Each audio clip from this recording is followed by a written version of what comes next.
So SHM complete হয়েছে এবং আমরা আজকে শুরু করব ভাইব্রেশন নিয়ে। ভাইব্রেশন অ্যান্ড সাউন্ড ওয়েভ, এটা নিয়ে আজকে টপিক আলোচনা করব। ভাইব্রেশন কাকে বলে? যখন কোনো একটা বডি কোনো একটা পয়েন্টের সাপেক্ষে কি করে, এদিক ওদিকে মোশনে আছে, তখন তাকে বলা হয় যে বডি ইন দ্য অসিলেশন। এই অবস্থায় আমরা বলি যে বডিটা ভাইব্রেশনে আছে, বডিটা কাঁপছে, কম্পিত হওয়া, সিম্পল। এটাকে বলি আমরা ভাইব্রেশন। বিভিন্ন রকমের ভাইব্রেশন নেচারে দেখা যায়। খুব সহজ করে যদি বলি আমরা, প্রথমে তো হচ্ছে ফ্রি ভাইব্রেশন। ফ্রি ভাইব্রেশন বা ন্যাচারাল ভাইব্রেশন এটাকে বলা হয়। Free vibration or natural vibration. What is free vibration or natural vibration? কোনো একটা বডিকে যদি আমি দুলিয়ে ছেড়ে দিই এবং যদি এক্সটার্নাল রেজিস্টিভ ফোর্স না থাকে, এক্সটার্নাল রেজিস্টিভ ফোর্স মানে এক্সাম্পল দিচ্ছি, ধরো আমি এখানে একটা পেন্ডুলামকে দুলিয়েছি, এখন আমি যদি ওকে দুলিয়ে ছেড়ে দিই, এর এদিকে তো একটা রেস্টোরিং ফোর্স কাজ করবেই, তার সঙ্গে সঙ্গে অপোজিট দিকে একটা এয়ার রেজিস্ট্যান্স বলে বায়ুর বাধা বল কিন্তু ওকে কাজ করবে, অবভিয়াসলি কাজ করবে, কারণ এয়ারে রেখেছো। তার সঙ্গে সঙ্গে এই যে জাংশন, যেখানে জয়েন্ট আছে, এখানে একটা ফ্রিকশন ফোর্স কাজ করতে পারে আমার। So different kind of forces, that is resistive forces, এখানে কাজ করছে টু অবস্ট্রাক্ট দ্য মোশন, মোশনটাকে বাধা দিতে। তো এই ভাইব্রেশনে যদি এই ফ্রিকশন ফোর্স বা এয়ার রেজিস্ট্যান্স না থাকে, তখন বডি যে ভাইব্রেশন নিয়ে দুলতে থাকে, যে ফ্রিকোয়েন্সি নিয়ে দুলতে থাকে, তাকে বলা হয় ন্যাচারাল ফ্রিকোয়েন্সি বা ফ্রি ফ্রিকোয়েন্সি, এবং সেই ভাইব্রেশনটাকে বলবো আমরা natural vibration. For an example, যদি আমরা পেন্ডুলামের ক্ষেত্রে বলি, তাহলে পেন্ডুলামের ক্ষেত্রে টাইম পিরিয়ডের ফর্মুলা তোমরা জানো, টি ইকুয়াল টু 2π√g ছিল, অ্যান্ড আমরা এখান থেকে ফ্রিকোয়েন্সিটাকে বার করতে পারতাম 1/2π√g/L দ্বারা, ঠিক তো? সো দিস ফ্রিকোয়েন্সিকে আমরা 0 দিয়ে লিখতে পারি, and this is termed as natural frequency. কেন? এখানে কোনো রকমের বাধা নাই, there is no resistive force at all. যদি বাধা থাকতো তাহলে এই ফ্রিকোয়েন্সি থাকতো না। সিমিলার কেস আমরা যদি স্প্রিং সিস্টেমের ক্ষেত্রে নিতাম, সেজন্য কোশ্চেনগুলো আমি তোমাদের করেছিলাম। স্প্রিং সিস্টেমের ক্ষেত্রে আমরা ওমেগাকে লিখি, মনে করে দেখতে পারো, কত না, তো k/m দ্বারা তার রুট। তাহলে এখান থেকে আমরা n এর ভ্যালু বার করতে পারবো 1/2π√m/k, সম্ভবত তাই নাকি, ω/2π n = m/k of k/m, তাই এটা ন্যাচারাল ফ্রিকোয়েন্সি। সো যে সমস্ত জায়গায় কোনো রেজিস্টিভ ফোর্স থাকবে না, যাই ফোর্স কাজ করুক, সেগুলো সব ফ্রি ফ্রিকোয়েন্সি বা ন্যাচারাল ফ্রিকোয়েন্সি হবে। একটা রাবার ব্যান্ড আছে, তাকে তুমি টেনে ছেড়ে দিয়েছো, এরকম ভাবে সে দুলবে এবং এটা ইনফাইনাইটলি দুলতেই থাকবে। দুলবে না সেটা পরে আসছি, যদি কোনো বাধা না থাকে তাহলে এটা হবে ফ্রি ফ্রিকোয়েন্সি এবং ফ্রি ভাইব্রেশন। বেসিক্যালি সবসময় এরকম পাওয়া যায় না। আমরা যদি পেন্ডুলামটাকে দুলিয়ে ছেড়ে দিই, তাহলে due to the resistive force, air আছে, ফ্রিকশন আছে, সব রকম, তার জন্য কি হয়, এই ভাইব্রেশনের যে অ্যাম্পলিটিউড, বিস্তার, সেটা আস্তে আস্তে কমে যায়।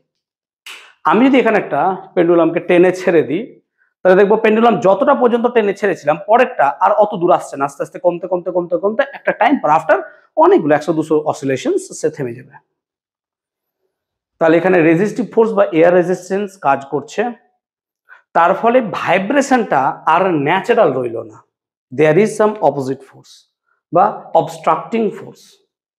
এইরকম ভাইব্রেশনকে আমরা বলবো damped vibration. Damped vibration Bangla বলা হয় অবমন্দিত কম্পন। অবমন্দিত, ড্যাম্পড। আমাদের কেক যখন নষ্ট হয়ে যায় তখন আমরা বলি কেকটা ড্যাম্প পড়ে গেছে, ডিএমপি, ড্যাম্প, দেওয়াল ড্যাম্প পড়ে গেছে। ড্যাম্প মানে নষ্ট হয়ে যাওয়া। এখানেও ভাইব্রেশনটা আমার আস্তে আস্তে নষ্ট হয়ে যাচ্ছে। একটা যদি ন্যাচারাল ভাইব্রেশনের ক্ষেত্রে আমরা ওয়েভ দেখি, তাহলে তার অ্যাম্পলিটিউড কনস্ট্যান্ট থাকে, অ্যাম্পলিটিউডের ভ্যালু চেঞ্জ হয় না। as you can see in the diagram, যে অ্যাম্পলিটিউড তার সেম থাকে, অ্যাম্পলিটিউডের কোনো চেঞ্জ আসে না। এরকম ভাবে দেখো, অ্যাম্পলিটিউড একই আছে, কিন্তু যখনই এটা ড্যাম্প হয়ে যাবে, নষ্ট হয়ে যাবে, আমি বারবার বললাম তার অ্যামপ্লিটিউড আস্তে আস্তে কমতে থাকবে। তার মানে প্রথমে এত দূর পর্যন্ত ছেড়েছিলাম, পরেরটা এত দূরে আসবে, পরেরটা এত দূরে, এরকম হতে হতে হতে একটা টাইম পর ড্যাম্পিং বা ভাইব্রেশন নষ্ট হয়ে যাবে, শেষ হয়ে যাবে ভাইব্রেশন। সেই রকম ভাইব্রেশনকে আমরা বলছি ড্যাম্পড ভাইব্রেশন। এবং এই ড্যাম্পড ভাইব্রেশনের ক্ষেত্রে আমরা দেখব যে আমাদের অ্যামপ্লিটিউডটা আস্তে আস্তে কমে যাচ্ছে। এরকম ভাবে কেমন ভাবে কমছে না, তো ভাইব্রেশনটা এরকম ভাবে কমছে। As you can see amplitude আস্তে আস্তে কমছে। এই যে অ্যামপ্লিটিউডটা, এটাকে আমরা A0 বলবো, এটাকে বলবো আমরা ইনিশিয়াল অ্যামপ্লিটিউড। কেন? কারণ ফ্রিকশন ফোর্স শুরু হওয়ার সঙ্গে সঙ্গেই তৈরি হয়ে যাচ্ছে। তার মানে আমি যতদূর টেনেছি সেটাই আমার ফ্রি, বাস। তারপর থেকে রেজিস্ট্যান্স কাজ করছে, ড্যাম্পিং আস্তে আস্তে পড়ে গেছে। সো এইটাকে তুমি বলতে পারো অ্যামপ্লিটিউড A1, এটাকে বলতে পারো অ্যামপ্লিটিউড A2, লাইক দিস। এটা অবভিয়াসলি -A1 এরকম ভাবে চলতে থাকবে। তাহলে আমাদের এখানে অ্যামপ্লিটিউড গুলো আস্তে আস্তে দেখতে পাচ্ছ কমছে। এবার এই কমাটা কেমন হবে? This is random. তোমার অবস্ট্রাক্টিং ফোর্স যেমন হবে তোমার এখানে সেরকম ভাবে কমবে। অবস্ট্রাক্টিং ফোর্স কেমন হতে পারে না, তো অবস্ট্রাক্টিং ফোর্স আমার এক্সপোনেনশিয়াল টার্মে থাকতে পারে, অবস্ট্রাক্টিং ফোর্স আমার সাইনুসয়েডাল থাকতে পারে, অবস্ট্রাক্টিং ফোর্স যে কোনো ওয়েতে থাকতে পারে। সেই অবস্ট্রাক্টিং ফোর্সের ওপর ডিপেন্ড করে আমার অ্যামপ্লিটিউডের চেঞ্জ আসবে। এবং ড্যাম্পড ভাইব্রেশনের ক্ষেত্রে আমরা দেখব যে কত তাড়াতাড়ি আমার ভাইব্রেশন নষ্ট হচ্ছে। যদি ড্যাম্পিং ফোর্স, যে ফোর্সটা দিয়ে ওকে আমি বাধা দিচ্ছি, তার মান অনেক বেশি হয়, তাহলে দু একবার দোলনের পরেই ও বন্ধ হয়ে যাবে। যদি আরো বেশি বাড়ানো হয় তাহলে এখান থেকে ছেড়ে দেওয়ার পর একটা রেস্টোরিং ফোর্স কাজ করছে এখান পর্যন্ত যাওয়ার জন্য, কিন্তু যেহেতু ড্যাম্পিং ফোর্স, রেজিস্ট্যান্স ফোর্স অনেক বেশি, এখানে এসে থেমে যাবে, আর এইদিকে যাবে না। ঠিক বলছি? কেন? কারণ ড্যাম্পিং ফোর্স অনেক বেশি আছে। যেহেতু ড্যাম্পিং ফোর্স অনেক বেশি, অর্থাৎ বাধা অনেক বেশি, ঠেলছে ওকে, ও এখান থেকে এসে রেস্টোরিং ফোর্সের জন্য এত দূর পর্যন্ত চলে আসবে, কারণ এটা তো ইকুইলিব্রিয়াম পজিশন, এখানে ওকে আসতেই হবে। কিন্তু বাধার পরিমাণ এত বেশি যে এখান থেকে এত দূর আসার পর আর একে ক্রস করতে পারছে না। এটা আমি কি বুঝতে পারছি ব্যাপারটা? যদি ড্যাম্পিং ফোর্স মাইল্ড হয়, হালকা হয়, তাহলে এখান থেকে যাবে, আসবে, আস্তে আস্তে কমতে কমতে কমতে একটা টাইম পর ভাইব্রেশন কমবে। So depending upon the force কতটা আছে তুমি বলতে পারো। এক্সাম্পল দিচ্ছি, ধরো আমি এখানে একটা পেন্ডুলাম ঝুলিয়েছি, ন্যাচারালি ওকে টেনে ছেড়ে দিলাম, অবভিয়াসলি স্যার ভাইব্রেশন আছে এবং এখানে ড্যাম্পিং ফোর্স আছে, আস্তে আস্তে দুলবে। এবার আমি কি করলাম, এখানে দাঁড়িয়ে এখানে একটা ফ্যান চালিয়ে দিলাম, বাস। ফোর্স আরো এদিকে কাজ করছে, তার ফলে দেখবো বব এত দূর আসার পর এখানে এসে এইভাবে থেকে যাচ্ছে, ও আর অসিলেট করছেই না। কেন? বিকজ এখান থেকে একটা এয়ার ব্লো হচ্ছে। তাহলে এরকম ভাবে যদি ড্যাম্পিং ফোর্সের মান বাড়াই আমরা, সেক্ষেত্রে দেখবো ফোর্স বেশি পরিমাণে আন্দোলিত হয়ে যাচ্ছে। তার ফলে ড্যাম্পিং ফোর্সের ক্ষেত্রে যতটা সময়ে ফোর্সের জন্য আমার ভাইব্রেশন বন্ধ হয়ে যাওয়া উচিত ছিল, তার থেকে অনেক আগে বন্ধ হয়ে যাচ্ছে। ইনফ্যাক্ট ও কমপ্লিট অসিলেশন একবার করছেও না, যেহেতু ফোর্সের পরিমাণ অনেক বেশি। ড্যাম্পড ফোর্সের ক্ষেত্রে বা ড্যাম্পিং অসিলেশনের ক্ষেত্রে এই অ্যামপ্লিটিউড গুলোর রেশিওর মান সমান হয়। রেশিওর মান মানে রেশিওর amplitude 1 by amplitude 2, that should be equal to amplitude 3 by amplitude 4, এইভাবে চলতে থাকে। সো বেসিক্যালি আমরা ফোর্সের ক্ষেত্রে দেখলাম ড্যাম্পিং ফোর্স আমার ন্যাচারাল ভাইব্রেশনকে ড্যাম্পড ভাইব্রেশনে কনভার্ট করে দিচ্ছে, অর্থাৎ ভাইব্রেশন আমার নষ্ট হয়ে যাচ্ছে। এখন এই ভাইব্রেশন যদি নষ্ট না করতে চাই আমরা, তাহলে আমরা কি করতে পারি? তুমি ভাবো আমি এখান থেকে একটা পেন্ডুলামকে ঝুলিয়ে রেখেছি, জাস্ট ইমাজিন করো, ছেড়ে দিলাম, কিন্তু পেন্ডুলামটা আস্তে আস্তে অ্যামপ্লিটিউড কমছে। এটা তো বলছি অ্যামপ্লিটিউড কমার মানে কি? আমরা যদি এনার্জি ইকুয়েশনটা দেখি, তাহলে half M omega square A square, as you can see amplitude কমছে মানে এনার্জি কমছে। তার মানে ড্যাম্পিং ভাইব্রেশনের ক্ষেত্রে বা ড্যাম্পড ভাইব্রেশনের ক্ষেত্রে আমার সেই বডি দ্যাট ইজ অসিলেটিং, তার এনার্জি আস্তে আস্তে কমছে।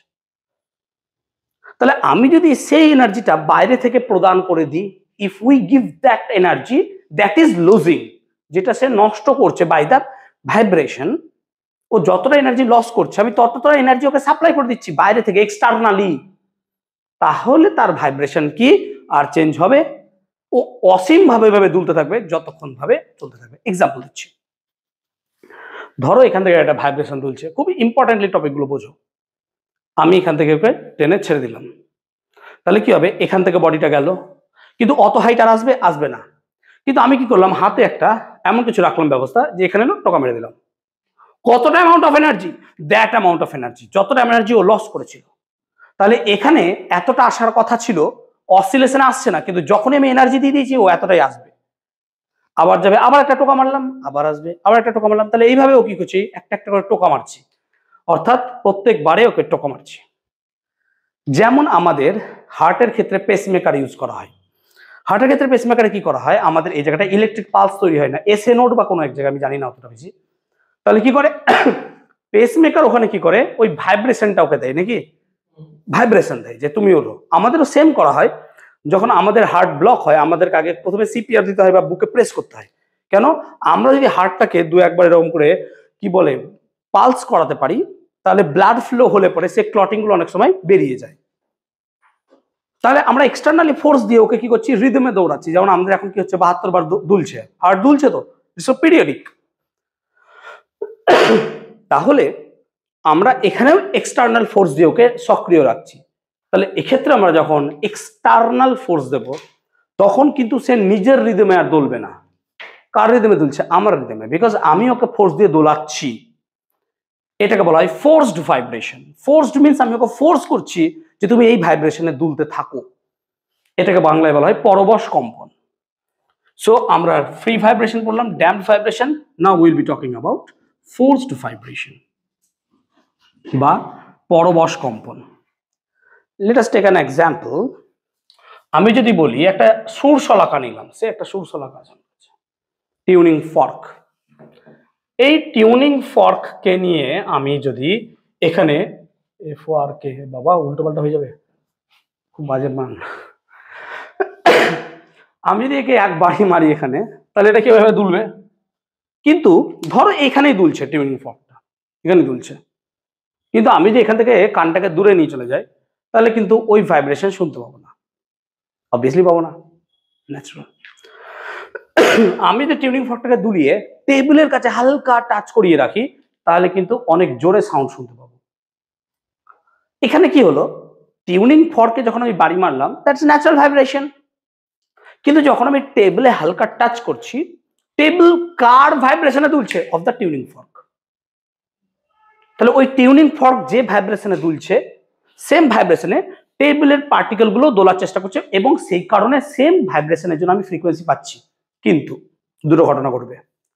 এক নম্বর, যে দেখবে একে যখন এখানে কাছাকাছি টাচ করাবো, এ খুব দ্রুত হারে থেমে যাওয়ার চেষ্টা করবে। সিমিলারলি এ যতক্ষণ সাউন্ড দেওয়ার চেষ্টা করবে, টেবিল অতক্ষণ পারবে না। টেবিল খুব দ্রুত হারে এনার্জিকে লস করবে। কেন হয়? তার কারণ যে আমরা যখন একে বাড়ি মারছি, এ ন্যাচারাল ভাইব্রেশনে দুলছে, যখন টেবিলের কাছে নিয়ে আসছি, টেবিলের অণুগুলো খুব হচ্ছে রিজিড। এবার এখানকার এনার্জি ট্রান্সফার হচ্ছে এখানে।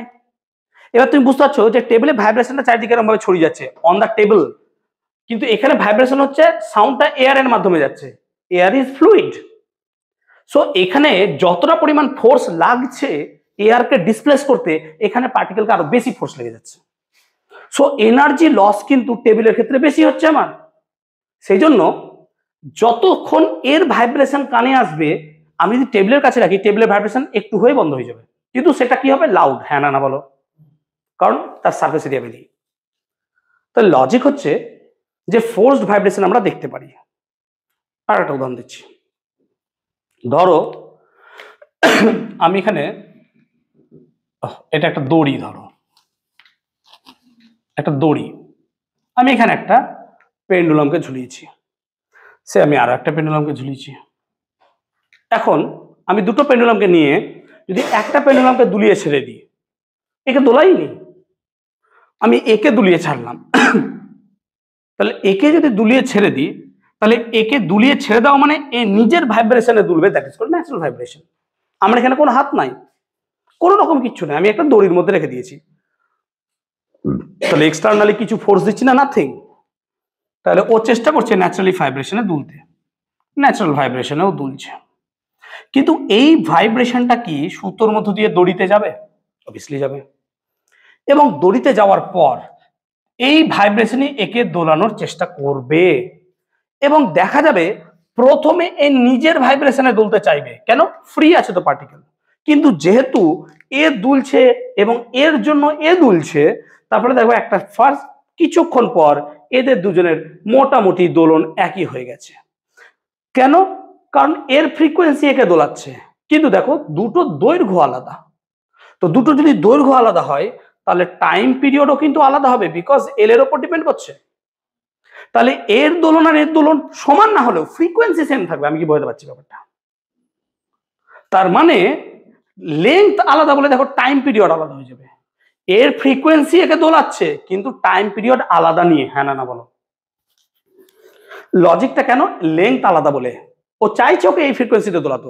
এবার আমি যদি অনেকগুলো বল নিই, একটা বল নিলাম, দুটো বল নিলাম, তিনটে বল নিলাম, চারটে বল নিলাম, অনেকগুলো বল নিলাম, সে আমি একটা বলকে নিয়ে দুলিয়ে ছেড়ে দিলাম, তাহলে প্রত্যেকটা বলই দুলবে। এবার দেখো আমি মজার বিষয়, এর লেন্থ কম এর লেন্থ অনেক বেশি, তাহলে তো আলাদা হয়ে গেল। ইন্টারেস্টেড অ্যাবাউট দিস যে এইটার লেন্থ আর এইটার লেন্থ প্রায় সেম এঁকেছি। তাহলে কি হবে, আমি যখন একে দোলালাম এ নিজের ন্যাচারাল ফ্রিকোয়েন্সি নিয়ে দুলছে। এবার দুলতে দুলতে যখন এখানে যাচ্ছে এরও লেন্থ সেম, তাহলে এরও ফ্রিকোয়েন্সিটা সেমই হয়ে যাচ্ছে। তখন কি হচ্ছে যে কোনো একটা বডি যার নিজের ফ্রিকোয়েন্সি যেভাবে দুলছে আর এক্সটার্নাল ফ্রিকোয়েন্সি দুটোই সেম হয়ে যাচ্ছে, হ্যাঁ না বলো? তার মানে ধরো আমি একটা ন্যাচারাল ফ্রিকোয়েন্সিতে দুলছি, ভেরি গুড, আর আমাকে বাইরে থেকে যে দোলাচ্ছে তারও ফ্রিকোয়েন্সি সেম। তাহলে আমাদের দুজনের যদি ফ্রিকোয়েন্সি সেম হয়ে যায় তাহলে সেখান থেকে যে ভাইব্রেশন আসবে সেটা যথেষ্ট লাউড ভাইব্রেশন আসবে। এক্সাম্পল দিচ্ছি, ধরো বাড়িতে দুটো হোম থিয়েটার আছে, হোম থিয়েটারের মধ্যে একই টাইমে যদি একই গান চালানো হয়, দুটো হোম থিয়েটার আলাদা আলাদা কানেক্টেড, নট ইন সিঙ্গল, তাহলে তার যে লাউডনেস হবে তুমি যদি জাস্ট 1 সেকেন্ডের গ্যাপে চালাও তুমি দেখবে একদম আলাদা সাউন্ড আসবে। এটা কখন পড়াবো আমরা? বিটস টপিকে পড়াবো, বিটস যখন পড়াবো, এখন না। তার মানে দুটো যদি সেম ফ্রিকোয়েন্সি নিয়ে যায় তাহলে পরে আমার আওয়াজটাও বেশি হবে। খুব খারাপ ভাবে বলবো না, যে আমি যদি একটা ফোন আর একটা ফোন নিই, তুমি এখনই দেখতে পারো, এটা বাড়িতে গিয়ে করো, সময় নষ্ট হলে আমি করছি না, যে আমি দুটোতে ইউটিউবে গান চালাবো, একটাতে গান চালানোর জাস্ট কয়েক মিলি সেকেন্ড, 1 সেকেন্ড সময় দিলে হবে না, এখানে দুটো রেখে মিলি সেকেন্ড আর একটা চালাও, তুমি দেখবে দুটো সাউন্ড আলাদা লাগছে। কিন্তু যদি একটা টাইমে দুটোকে চালাও একসঙ্গে তুমি দেখবে যথেষ্ট লাউড, মনে হবে হোম থিয়েটারের মতো বাজছে, কারণ দুটোর ফ্রিকোয়েন্সি কি হয়ে গেছে। তাহলে পরে এক্ষেত্রে এক্সটার্নাল ফ্রিকোয়েন্সি আর যদি তার ন্যাচারাল ফ্রিকোয়েন্সি সেম হয়ে যায় তাহলে তাদের ফলে যে ভাইব্রেশন হবে সেটা যথেষ্ট লাউড। এই রকম জিনিসকে আমরা ফিজিক্সের ভাষায় বলবো resonance. This is called resonance. So resonance কাকে বলে? যখন এক্সটার্নাল ফ্রিকোয়েন্সি আর তার ন্যাচারাল ফ্রিকোয়েন্সি সেম হয়ে যায়, লাউড বাজবে। এক্সাম্পল দিচ্ছি, আমরা তবলা বাজাতে জানি, তবলাতে কি করা হয়, তবলার উপর যে চামড়া থাকে মেমব্রেনে আমরা বাড়ি মারি এবং সেটা সাউন্ড যথেষ্ট কম। যদি ওই মেমব্রেনটাকে তবলার খোল থেকে বাড়ি করে আমি টেনে রাখি দিয়ে আমি হাতে বাড়ি মারি, সে সাউন্ড শোনাও যাবে না কানে। কিন্তু তবলার মধ্যে রাখলে পরে কি হবে, তবলার ভেতরে আছে একটা এয়ার কলাম, বায়ুস্তম্ভ। আমরা যখনই ওই মেমব্রেনে বাড়ি মারছি, দ্যাট মিনস আমরা মেমব্রেন থেকে ওই মেমব্রেনের ভেতরে থাকা বায়ুকেও একই ফ্রিকোয়েন্সিতে কাঁপানোর চেষ্টা করছি। কেন? সেখানকার বায়ু তো বদ্ধ, সো ওই মেমব্রেন যেভাবে কাঁপবে বায়ুকেও সেভাবেই কাঁপতে হবে। তো এর ফলে কি হবে, দুটোর ফ্রিকোয়েন্সি সেম হয়ে যাওয়ার ফলে লাউড সাউন্ড বেরিয়ে আসবে। তাহলে যখন পরবশ কম্পন হবে, ফোর্সড ভাইব্রেশন হবে এবং এক্সটার্নাল ফ্রিকোয়েন্সি আমার ন্যাচারাল ফ্রিকোয়েন্সির সাথে সমান হয়ে যাবে, তখন লাউড আসবে সাউন্ড, প্রচুর জোরে শব্দ আসবে। এটাকে আমরা বলবো ফিজিক্সের ভাষায় রেজোন্যান্স। এই কারণে সৈন্যদেরকে ব্রিজের উপর মার্চ করতে দেওয়া হয় না। March means left right left, left right left যখন আমরা সবাই একসাথে করব ফ্রিকোয়েন্সি সেম হয়ে যাবে। তার ফলে কি হবে, রিদম যদি রিপিট হতে থাকে তাহলে ব্রিজে ভাইব্রেশনের পরিমাণ বেড়ে যাবে। তো ভাইব্রেশনের পরিমাণ যদি বেড়ে যায় ব্রিজ কোল্যাপসও করতে পারে, ব্রিজ ভেঙেও যেতে পারে। সেই কারণে কখনো ওই ব্রিজের ওপর মার্চ করতে দেওয়া হয় না, তাদেরকে নর্মাল হেঁটে যাওয়া হয়, তারপর রাস্তায় তুমি করো। সেই জন্য সৈন্য যেদিক দিয়ে যাবে সেখানে যদি মার্চ করে দেখবে তুমি অবভিয়াসলি একটা রিদমে মনে হয় যেন এয়ার ভাইব্রেট করছে, এটা হয়। তাহলে রেজোনেন্স টপিকটা কি আমি বোঝাতে পেরেছি পুরোপুরি কমপ্লিটলি? তাহলে আমরা এখানে কি কি পড়লাম?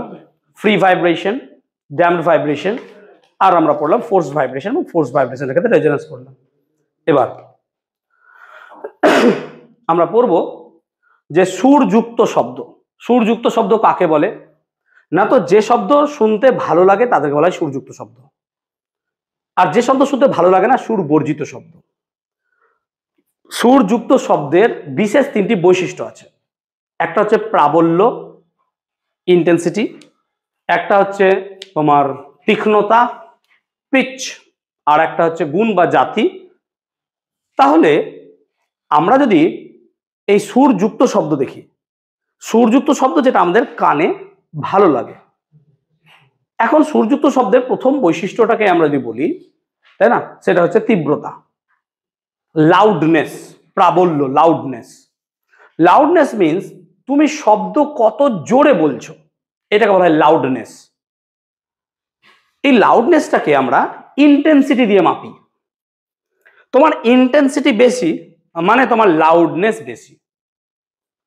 তাহলে আমরা একটা কথা বলবো এখানে, যে লাউডনেস যেটা আছে সেটা ইন্টেন্সিটির উপর ডিপেন্ড করে, আর ইন্টেন্সিটি ডিপেন্ড করে অ্যামপ্লিটিউডের সঙ্গে। কিভাবে?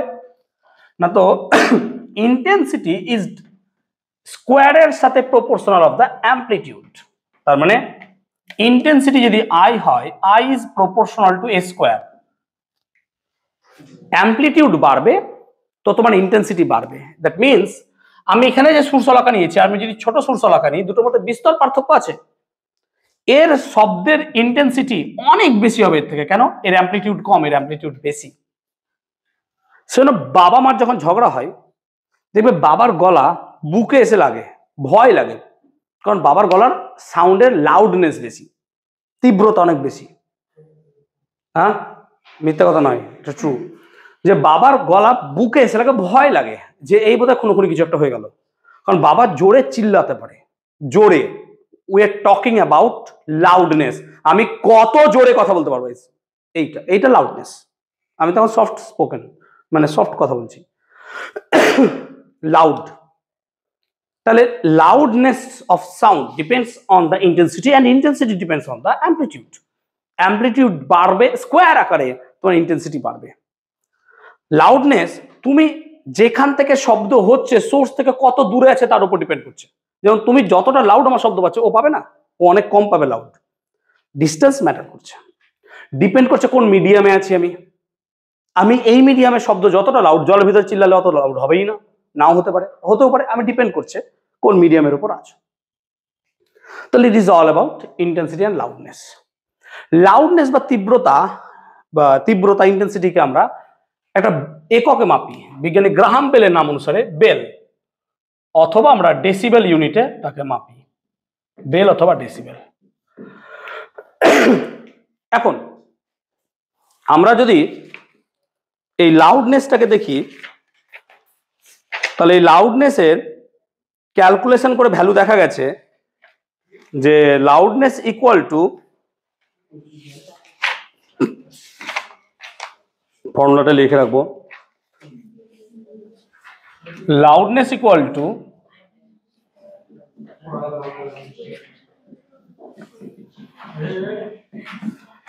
L equal to 1/10 log I by I0, যেখানে I হচ্ছে intensity of the sound wave, I হচ্ছে intensity of the sound wave, 1/10 না, এটা 10 হয়, sorry, intensity of the sound wave.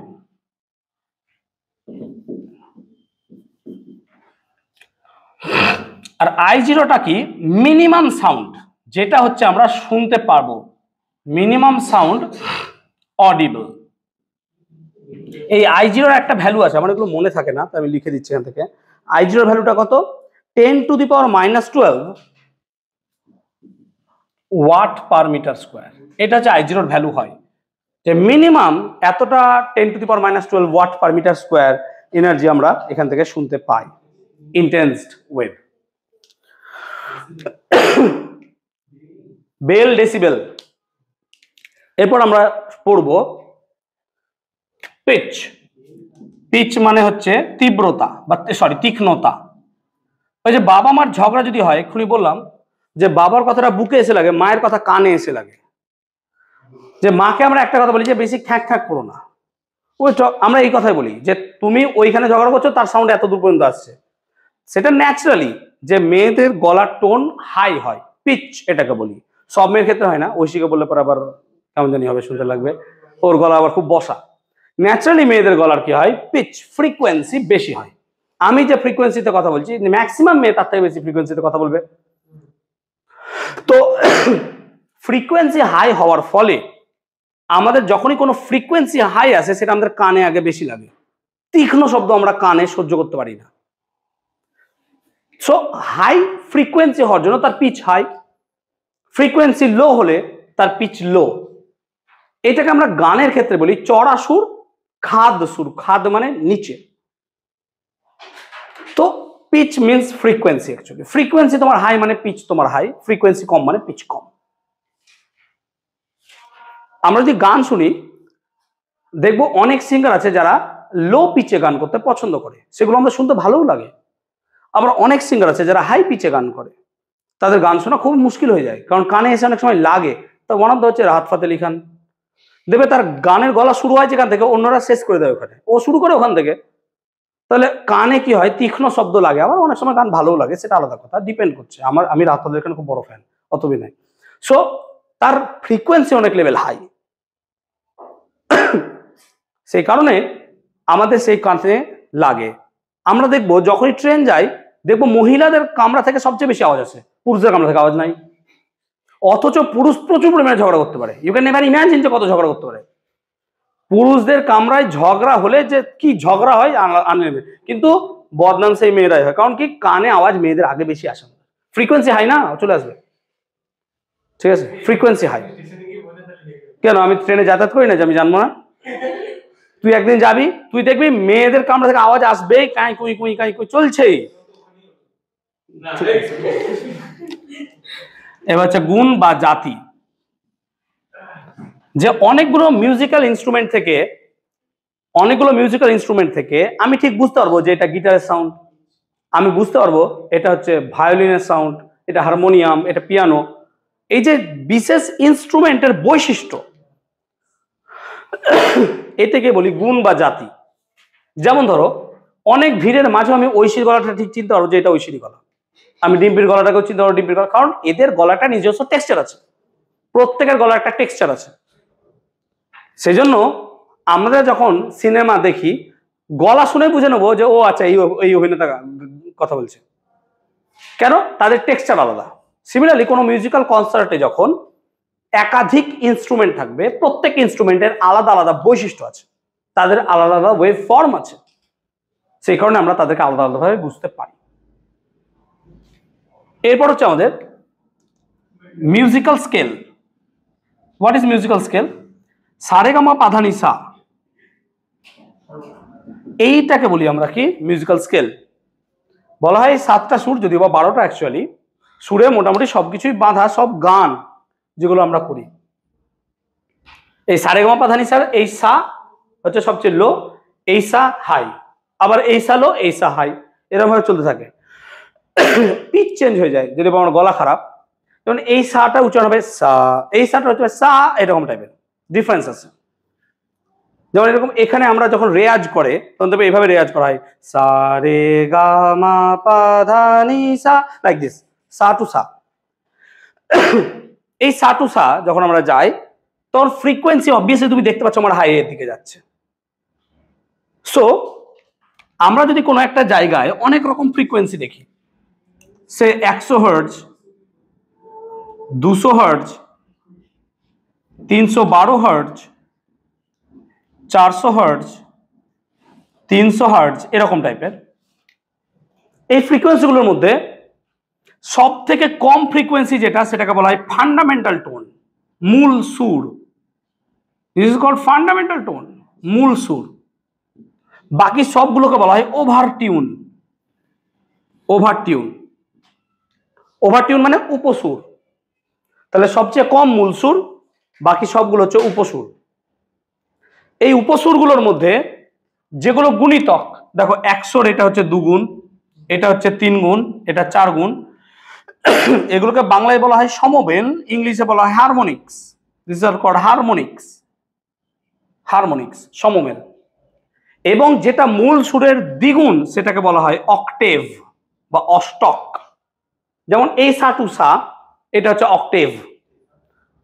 এই সা থেকে এই সা যাবো যখন অক্টেভ হবে, এই সা থেকে আরেক সা যাবো মানে আরেকটা অক্টেভ আসবে। যদি গিটার দেখ অক্টেভ মানে অষ্টক, ঠিক আছে। গিটার চালানোর ক্ষেত্রে এই ফ্রেট যখন দূরে থাকবো, ফ্রেট যত কাছে আসবে দেখবে তার ফ্রিকোয়েন্সি আস্তে আস্তে সূক্ষ্ম থেকে আরো সূক্ষ্মতর হতে থাকছে। It's getting final. কেন? কারণ যত ফ্রেট নিচে নামাবো, আমরা পরে পড়াবো নেক্সট ক্লাসে, যে আমরা যত লেন্থ কমাবো তার ফ্রিকোয়েন্সি অটোমেটিকলি চেঞ্জ হবে। তুমি এখান থেকে দেখতে পারো যে ফ্রিকোয়েন্সি এন এর সাথে প্রপোর্শনাল টু 1/L নাকি 1/T। তো তাহলে লেন্থ কমালে ফ্রিকোয়েন্সির মান কি হবে? বাড়বে। এই তো বাড়বে। তাহলে ফ্রিকোয়েন্সি আমি যত লেন্থ কমাচ্ছি বাড়ি মারার জায়গা থেকে, ফ্রিকোয়েন্সি আস্তে আস্তে কি হবে? হাই হবে। সেজন্য আমার সাউন্ড সূক্ষ্ম হবে। সূক্ষ্ম সাউন্ড মিন্স ফ্রিকোয়েন্সি হাই। আরো অনেক বিষয়ের উপর ডিপেন্ড করে, সেই দিয়েই গিটার বানানো হয়েছে অ্যাকচুয়ালি। বুঝতে পারলাম? চ্যাপ্টারটা আমরা শেষ করলাম। চলো আমরা এর পরের চ্যাপ্টার ধরবো। So nature of vibration complete করলাম, আমরা মোটামুটি সবগুলো করলাম। Will be talking about now wave motion বা তরঙ্গ গতি। এদের কি ক্লিয়ার হয়েছে এতদূর পর্যন্ত? ক্লিয়ার হয়েছে? চলো। So will be talking now about wave motion. তরঙ্গ গতি চ্যাপ্টারটা এবার মন দিয়ে শোনো। এটা চ্যাপ্টার ছিল কিছুই না, এখান থেকে প্রশ্ন দেয় না বেশি স্কুলে। হ্যাঁ, তো সহজ চ্যাপ্টার, এখান থেকে কি কোশ্চেন দেবে তোদেরকে? ও দিলে দিতে পারে, মায়া দয়া করে, যে না ছেলেরা পাস করবে দি। না হলে এখান থেকে কি কোশ্চেন দেবে তোকে? যে সারেগামা বাধা নিশা বলো, কিছুই দেয় না, সেটুকুও পারবি না।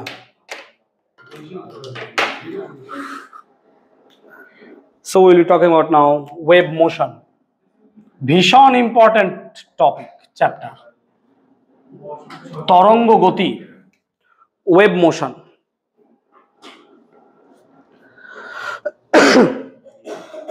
ওয়েভ মোশন কাকে বলে? So basically wave motion is motion of wave, তরঙ্গের গতি। লাইক তরঙ্গ সৃষ্টি, তরঙ্গ এক জায়গা থেকে অন্য জায়গায় যাবে, দ্যাটস অল, এগুলোই সব। তো তরঙ্গ এক জায়গা থেকে অন্য জায়গায় যাবে, এই যে তরঙ্গ এক জায়গা থেকে অন্য জায়গায় যাবে, তার জন্য কিন্তু কোন কোন তরঙ্গের ক্ষেত্রে মাধ্যম দরকার হয়, কোন কোন তরঙ্গের ক্ষেত্রে মাধ্যম দরকার হয় না। যে সমস্ত তরঙ্গ ওয়েভ, তাদের জন্য মিডিয়াম দরকার হয়, মাধ্যম দরকার হয়, তাদেরকে আমরা বলি ইলাস্টিক ওয়েভ বা মেকানিক্যাল ওয়েভ বা যান্ত্রিক তরঙ্গ। মেকানিক্যাল ওয়েভ, যাদের ক্ষেত্রে মিডিয়াম দরকার হয়, যেমন আমাদের হতে পারে sound wave. Sound wave always medium লাগবেই to travel from one point to another. যদি আমাদের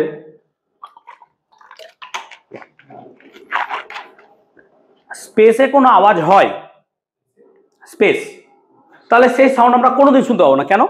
কারণ স্পেস আর পৃথিবীর মাঝে বিস্তর ফাঁকা শূন্য স্থান আছে, এবং সেই শূন্য স্থানের সাউন্ড কোনোদিন ট্রাভেল করতে পারে না।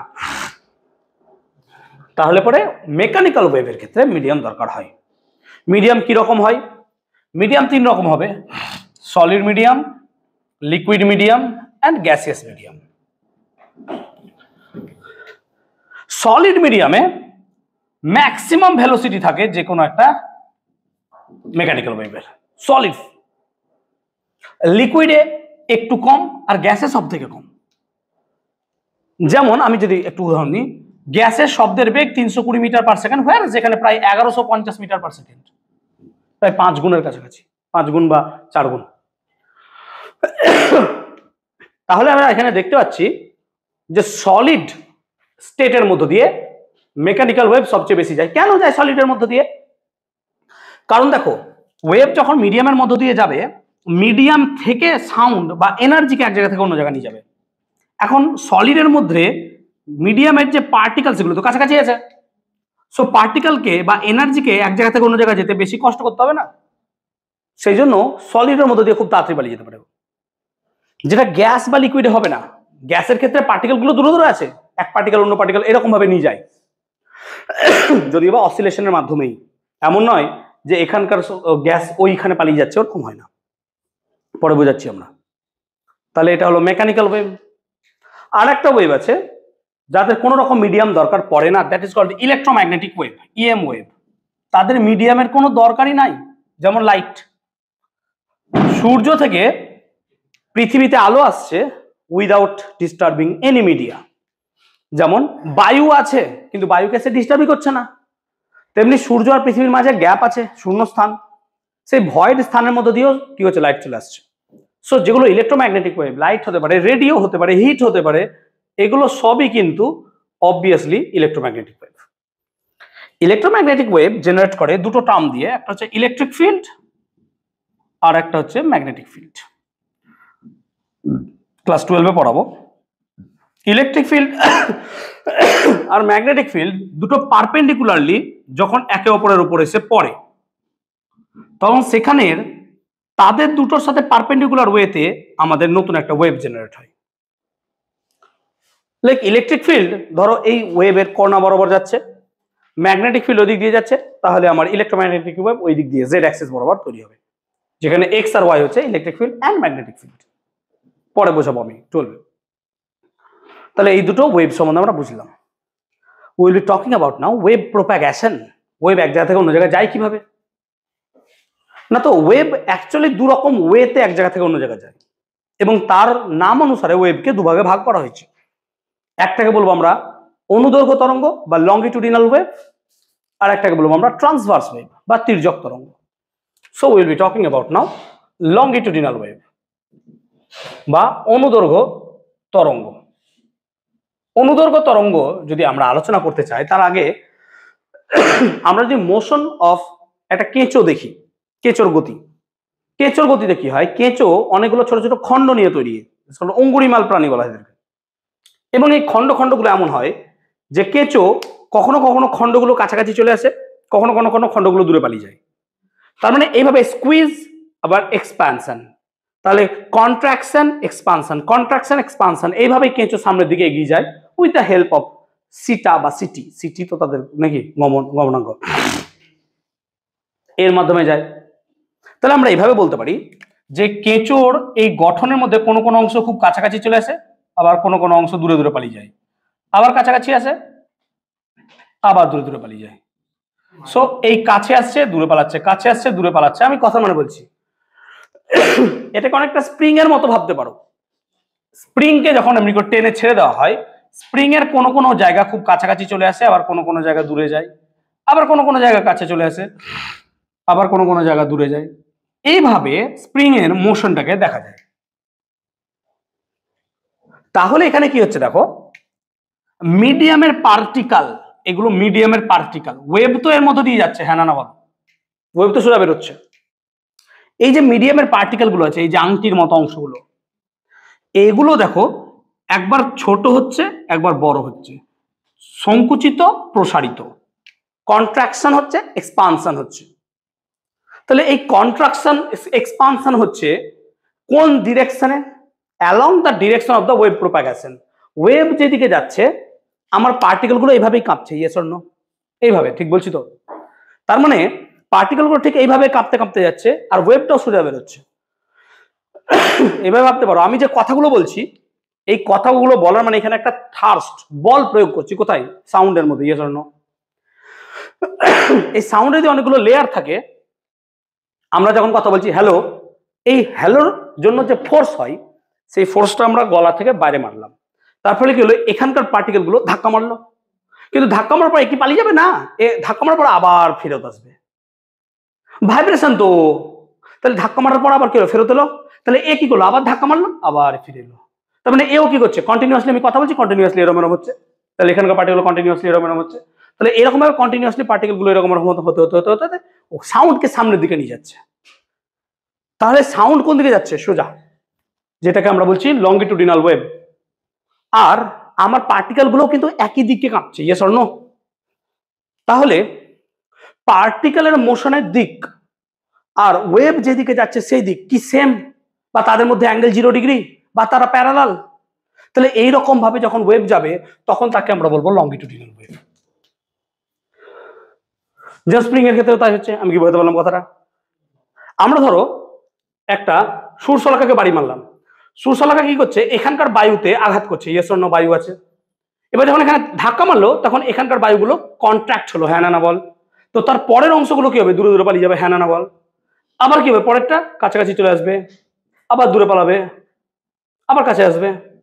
তাহলে কাছে আসছে দূরে যাচ্ছে, কাছে আসছে দূরে যাচ্ছে, এইভাবে ওয়েভ প্রোপাগেট করছে, কল্ড লঙ্গিটুডিনাল ওয়েভ।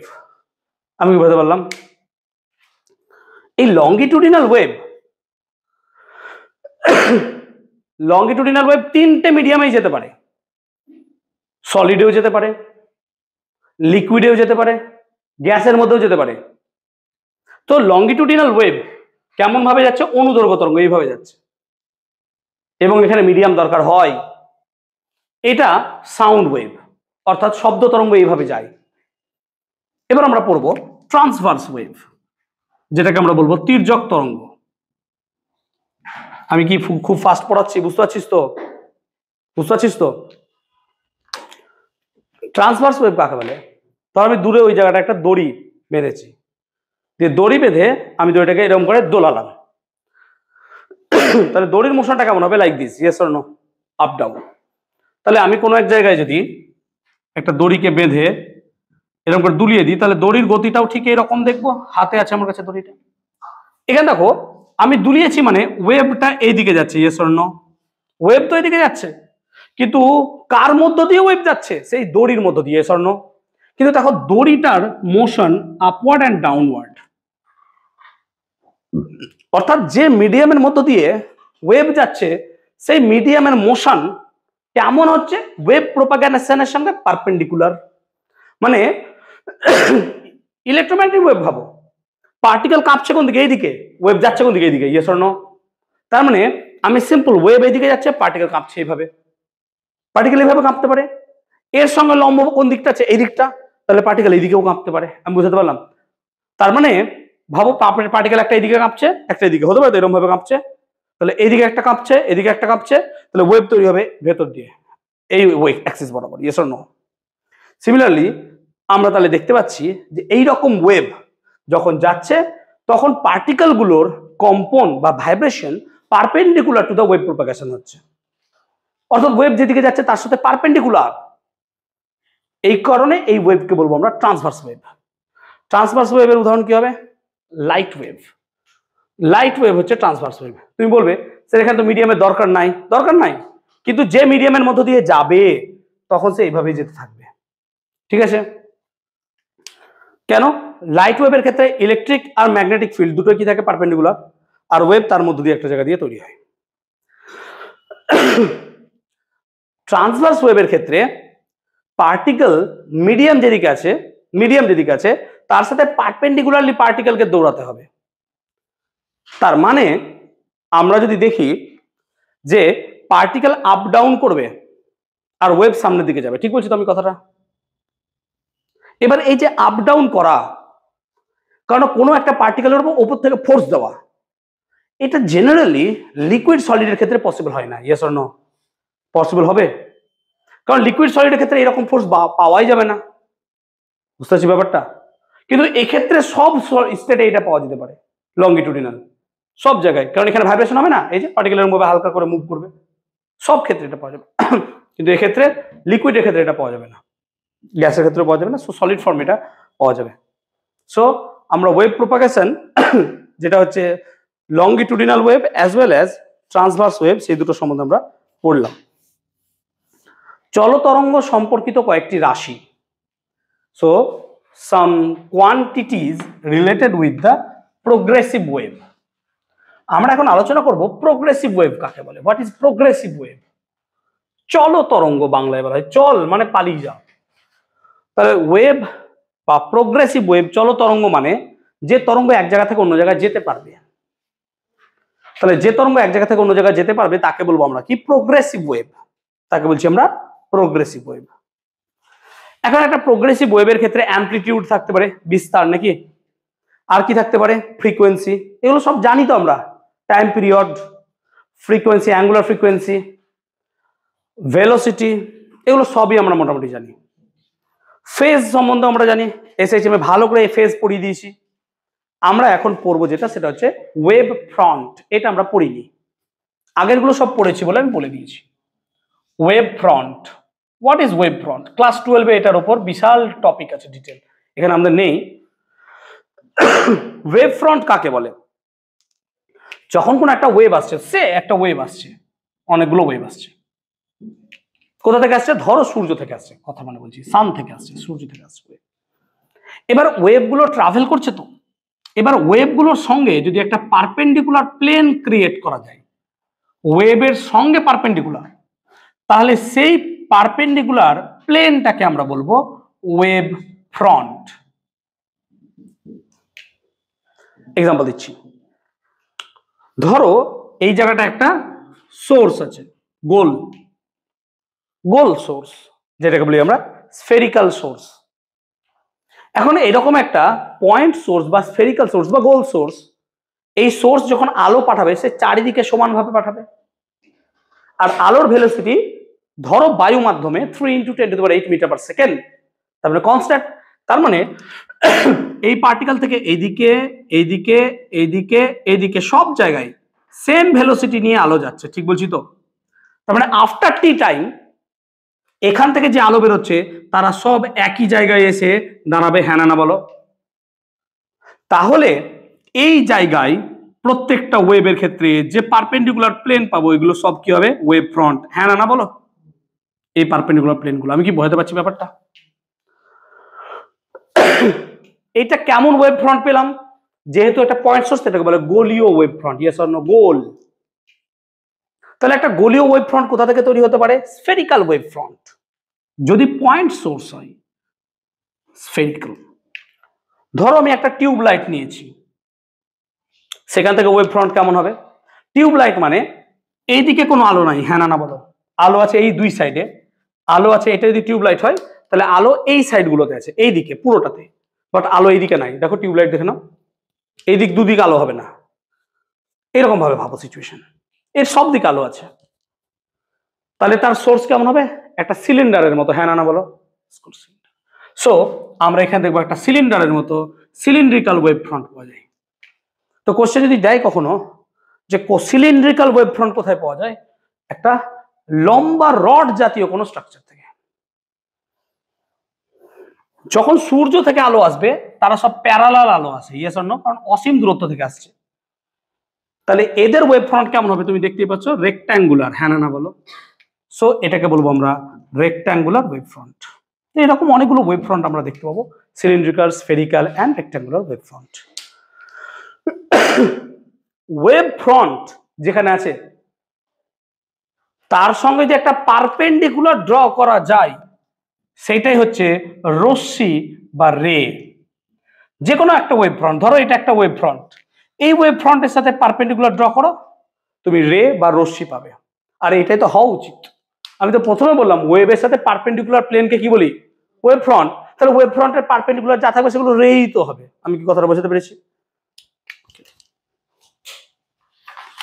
নেক্সট, আমরা যদি ওয়েভের ভেলোসিটিকে ভি বলি,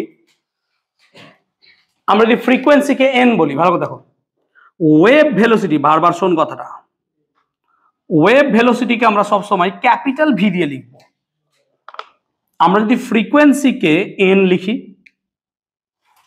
ওয়েভ লেংথ কে আমরা ল্যামডা লিখি, টাইম পিরিয়ড কে যদি আমরা টি লিখি, তাহলে n সমান 1/t, t সমান 2π/ω অ্যান্ড ওমেগা সমান 2πn। এই রিলেশনগুলো জানি। এবং আরো একটা রিলেশন আমরা পড়েছিলাম, v সমান কত হয়? n lambda. এই প্রমাণটা আর করাচ্ছি না, নিশ্চয়ই আমার করাতে হবে না, পারবো। সো v সমান n ল্যামডা। কেন বললাম? এগুলো আমাদের কাজে লাগবে। ক্লিয়ার?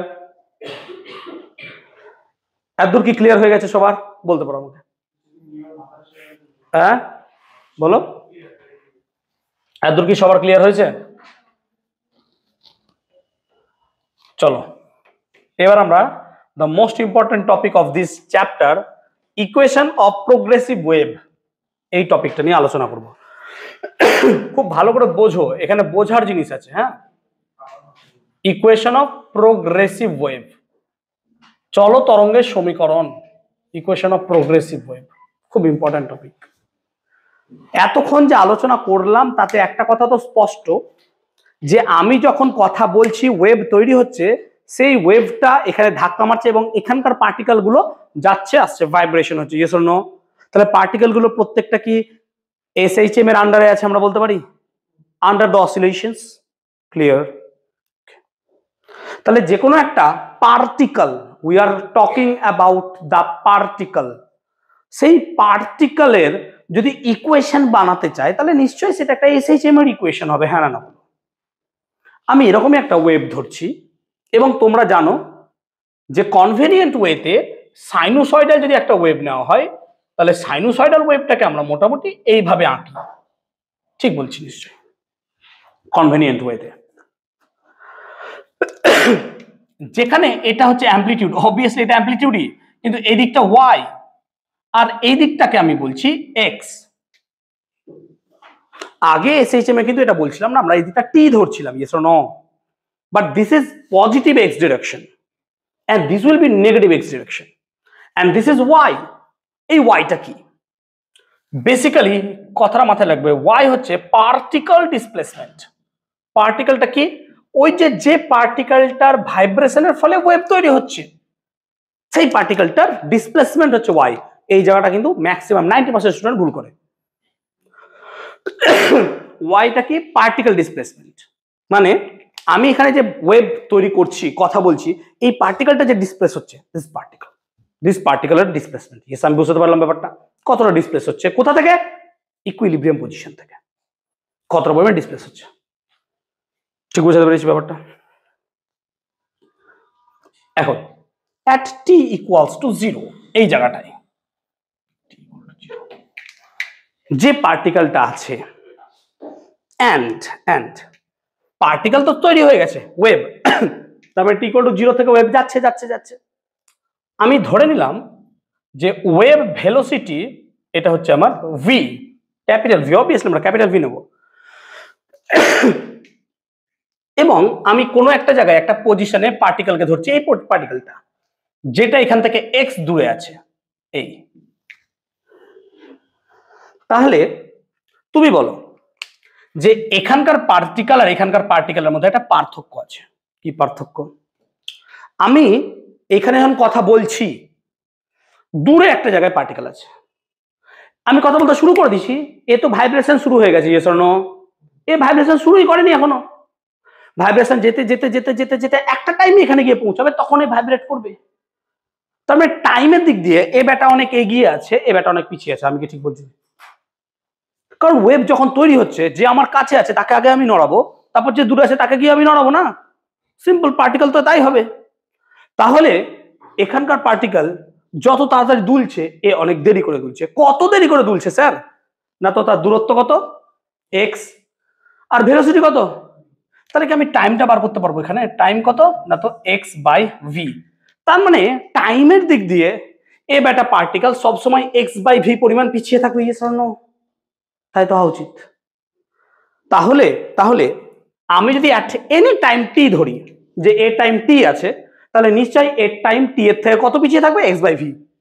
তাহলে যদি এর টাইমটাকে আমি টি ড্যাশ ধরি, তাহলে t dash should be equal to এর টাইম টি তার থেকে কত পিছিয়ে থাকবে? আমি কি এই কোয়েশ্চেনটা কি বোঝাতে পেরেছি? আমি জানি লিখতে পারবি না, তাও বলছি, পরীক্ষা আসবে, খুব ইম্পর্টেন্ট টপিক। আমি কি এই টপিকটা বোঝাতে পারলাম? এই জায়গাটুকু কি বোঝাতে পেরেছি? ভালো করে বুঝো কেন t dash equal to t minus x by v হলো। এত ক্লিয়ার? রেকর্ডিং হচ্ছে তো? হলো? এবার তাহলে এই পার্টিকেলটা কিসে দুলছে? এসএইচএম। তাহলে এর ডিসপ্লেসমেন্টের ফর্মুলা কি হয়? X equal to A sine omega t, হ্যাঁ না বলো? কিন্তু এখানে এক্স লেখা যাবে না, কি লিখতে হবে? কেন, আমি ওয়াই বরাবর ধরছি তো। তাহলে Y equal to A sine omega T dash, হ্যাঁ না বলো? তাহলে Y equal to A sine omega T minus x by V, এইটাই হচ্ছে আমার ইকুয়েশন অফ দ্য পার্টিকেল, অথবা আমাদের সেই পার্টিকেলের ডিসপ্লেসমেন্ট, হ্যাঁ না বলো? কণার সরণ, বারবার বলছি এটা কিন্তু কণার সরণ, ওয়াই। এত ক্লিয়ার হয়েছে? So this is the wave equation. এখন আমরা যদি এই ইকুয়েশনটাকে নিয়ে একটু আলোচনা করি, দেখো ওয়াই এটা হচ্ছে পার্টিকেল ডিসপ্লেসমেন্ট, এবং যে সাইন টার্ম আছে তার মধ্যে টাইমও আছে, এক্সও আছে। এক্স মানে কি? দূরত্ব, আর টি মানে সময়। তার মানে ওয়াই রিলেট করছে কেমন ভাবে? টি এর সাথে এক্স কে। তার মানে টাইমের সাথে এক্স এর একটা সম্পর্ক আছে। টাইম চেঞ্জ হলে এক্স চেঞ্জ হচ্ছে। তাহলে এই রকম জায়গায় সময়ের সঙ্গে নিজের যদি দূরত্ব এক্স পজিশন চেঞ্জ হয়, তাকে কি বলা হয়? ইন মোশন, হ্যাঁ না বলো? তাহলে এটাও কি একটা ওয়েভ মোশনে আছে? ইয়েস। এবং এই ওয়েভ মোশনটা কেমনে আছে? না তো পার্টিকেল টি টাইম চেঞ্জ হলে এক্স এর ভ্যালু চেঞ্জ হতে থাকছে স্যার। তাহলে পার্টিকেলটা একটা প্রোগ্রেসিভ ওয়েভ। প্রোগ্রেসিভ মানে সে চলছে, কেন? টাইমের সঙ্গে সঙ্গে এক্স কি হচ্ছে? ভ্যালু ভ্যারি করছে, যেখানে ওয়াই এর ভ্যালু ভ্যারি হচ্ছে, হ্যাঁ না বলো? বুঝতে পারছি ব্যাপারটা? সেজন্য এটাকে আমরা বলবো একটা প্রোগ্রেসিভ ওয়েভ। কেন? কারণ প্রোগ্রেসিভ ওয়েভ হতে গেলে এই সাইনের ভেতরে দুটো জিনিস আছে, টি আর এক্স। টি মানে টাইম, এক্স মানে ডিস্টেন্স। টাইমের সঙ্গে সঙ্গে এক্সচেঞ্জ হচ্ছে বলে আমরা এখানে এটাকে বলছি progressive wave. This is called progressive wave. এত ক্লিয়ার হয়েছে? এখন আমরা যদি alternate forms of this wave দেখি, অল্টারনেট ফর্মস দেখবো, তাহলে অল্টারনেট ফর্মস কি হবে? y equal to A sine, তাহলে ওমেগাটাকে ভেতরে ভরছি আমরা, omega T minus omega by V into X. দেখো এটা হবে।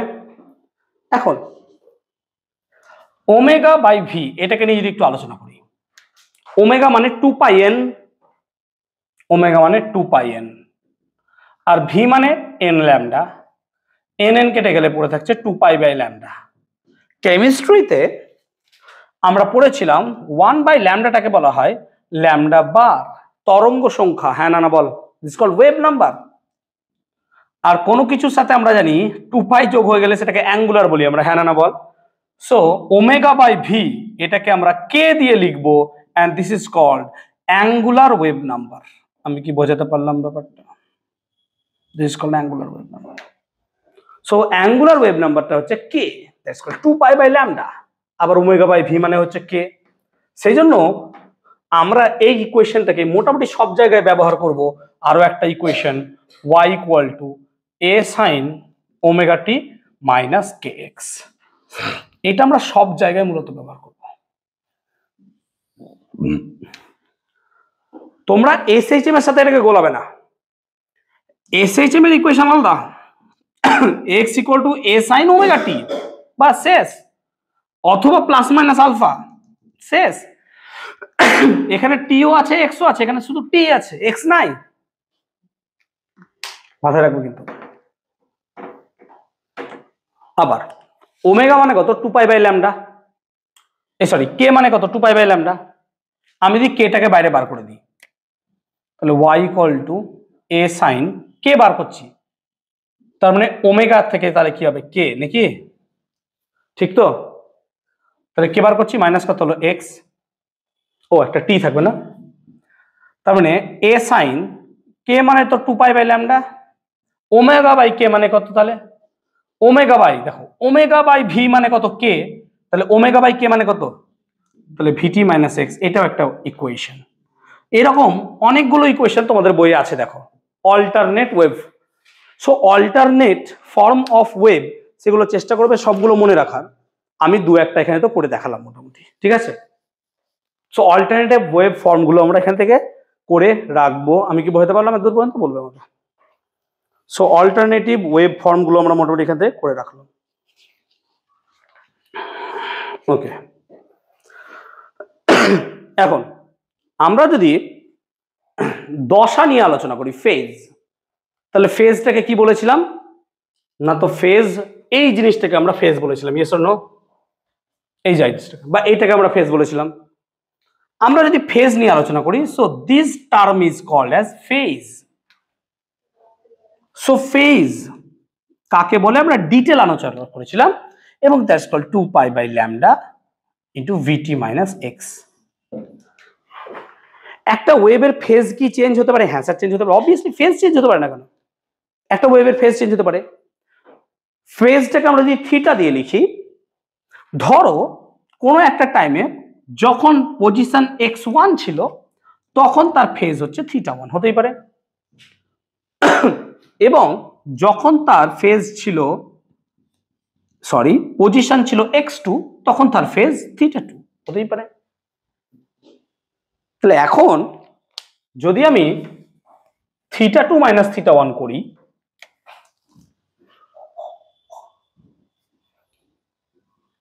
তাহলে কি হবে? তো দেখো 2π/λ vt 2π/λ vt তো কেটে যাবে, তাহলে পরে কি থাকবে? 2π/λ ইন্টু x2 কেমন থাকবে? মাইনাসে।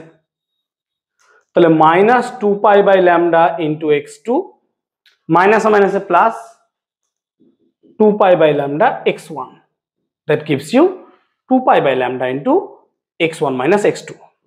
এটা হচ্ছে কি? Phase difference. তাহলে আমরা কি এভাবে বলতে পারি যে phase difference PD equal to 2π/λ into path difference. দেখো তাই হবে কিনা? কেন এটা করলাম? এটা অনেক জায়গায় আমার কাজে লাগবে এই রিলেশনশিপটা। পাথ ডিফারেন্স মানে 2π/λ into phase difference, phase difference মানে 2π/λ ইন্টু পাথ ডিফারেন্স। তোমাদের বইও করে দেওয়া আছে, আশা করি দেখে নিতে পারো তোমরা। আমরা ইপক ফেজ নিয়ে আলোচনা করেছিলাম এবং বলেছিলাম যে এখানে যদি একটা ইপক ফেজ থাকে, এখানে আরো একটা কি হবে? প্লাস মাইনাস আলফা বা ফাই যোগ হয়ে যাবে। সেই জন্য পরের ইকুয়েশন গুলো তোমাদের বইয়ে প্লাস মাইনাস ফাই দিয়ে লেখা আছে। ইপক ফেজ কোনটা? যখন টাইম ইকুয়াল টু 0-তে কোনো একটা ওয়েভের যে ফেজ থাকে তখন তাকে বলা হয় তার ইপক ফেজ। আবার কাশিতে পড়াতে এত কষ্ট হচ্ছে,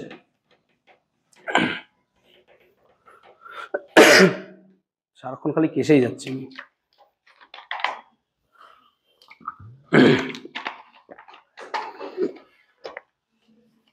ওকে, এবার আমরা প্রোগ্রেসিভ ওয়েভের ভেলোসিটি এন্ড অ্যাক্সেলারেশন বার করব। তাহলে velocity of progressive wave, velocity মানে কত? এটাকে লিখলাম স্মল ভি। এই স্মল ভিটা কি স্যার? এটাকে মাথায় রাখবি, বলা হয় পার্টিকেল ভেলোসিটি, স্মল ভি। আর যেগুলো ক্যাপিটাল ভি ইউজ করছি এটা হচ্ছে ওয়েভ ভেলোসিটি, মাথায় রাখবে। সো পার্টিকেল ভেলোসিটি কত হবে? পার্টিকেল ভেলোসিটি, পার্টিকেল যদি ওয়াই হয় তাহলে এটা মানে স্যার ডিওয়াই ডিটি করেন তাহলেই তো পাবেন। হ্যাঁ না বল? ঠিক তো? এবার দেখ, আমি ডিওয়াই ডিটি করবো, তার সাথে এক্সও ঢুকে গেছে, ঠিক বলছি তো? আবার টিও আছে, তার মানে এখানে ভ্যারিয়েবল তো দুটো আছে, তাহলে আমি তার ডিফারেন্সিয়েশন কি করে করব? সেই জন্য আমরা এই ক্ষেত্রে এক্সটাকে কনস্ট্যান্ট হিসেবে ট্রিট করতে পারবো যদি যদি আমরা ডিওয়াই ডিটি না লিখে কি লিখি? ডেল্টা ওয়াই ডেল্টা টি। এটাকে বলা হয় পার্শিয়াল ডিফারেন্সিয়েশন। যখনই আমি এটা লিখেছি মানে এই ডেরিভেটিভটা শুধু টি এর উপর পড়বে, এক্স কে কোনো রকম ভাবে উত্তক্ত করবে না। আমি কি বলতে পারলাম? তাহলে আমি যদি ওয়াই এর ডেরিভেটিভ টি এর রেসপেক্টে করি তাহলে এখান থেকে শুধুমাত্র ওমেগা বেরিয়ে আসে। So omega a cos omega T minus k x. Again cos omega T minus k x এখান থেকে বার করা যায়। কি করে হবে তাহলে? Omega a root over 1 minus y square by a square. হ্যাঁ না বল? দেখতেই হওয়া উচিত, কারণ এখান থেকে আমি পেয়ে যেতে পারবো সাইনের ভ্যালু, সেখান থেকে কসের ভ্যালুটা বার করে নিতে পারবো। ঠিক বলছি তো? আগে করেছি সেরকম এসএসসি এর ক্ষেত্রে ভাব। এবং particle velocity omega root over a square minus y square হতে পারে। এন্ড অ্যাক্সেলারেশন কত পেতে পারিস? পার্টিকেল অ্যাক্সেলারেশন, বারবার বলছি কিন্তু এটা, পার্টিকেল অ্যাক্সেলারেশন কত হতে পারে? তো পার্টিকেল অ্যাক্সিলারেশন মানে হচ্ছে ডিভিডিটি। তো ডিভিডিটি কত হবে? Minus omega square a sine omega T minus k x, that gives you minus omega square y, নাকি? পার্টিকেল, ঠিক। আমরা এই যে এখানে ভি বার করলাম আর এই যে ক্যাপিটাল ভি, এদের মধ্যে রিলেশন বার করার চেষ্টা করব। এখন আমরা যদি এই পার্টিকেল ডিসপ্লেসমেন্টকে টাইমের রেসপেক্টে ডেরিভেটিভ করি, তাহলে আমরা এখানে পাচ্ছি particle velocity. So del y del x যদি বার করি তাহলে কত হয় ভালো করে দেখবে। তাহলে ডেল ওয়াই ডেল এক্স করলে পরে মাইনাস কে বাইরে বেরিয়ে আসবে। সো মাইনাস কে এ, সাইনের জায়গায় কি লিখবো? কস ওমেগা টি মাইনাস কে এক্স। এবং আমরা যদি এক্ষেত্রে del y by del t by del y by del x করি, তাহলে del y by del t মানে হচ্ছে omega a cos omega T minus k x, and del y del x মানে minus k sorry a cos omega T minus k x. So cos cos কেটে যায় and এ কেটে যায়। তাহলে এখান থেকে দেখতে পাচ্ছি আমরা যে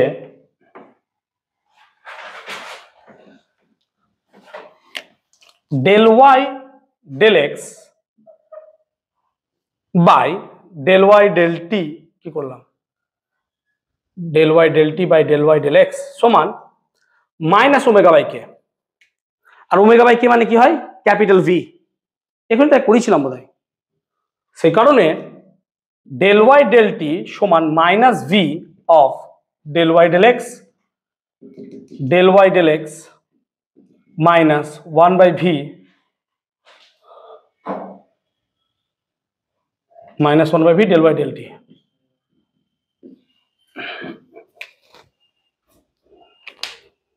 এরকম কিছু আছে কি বার করা? দেখতো বইয়ে ভেলোসিটি দিয়ে আছে।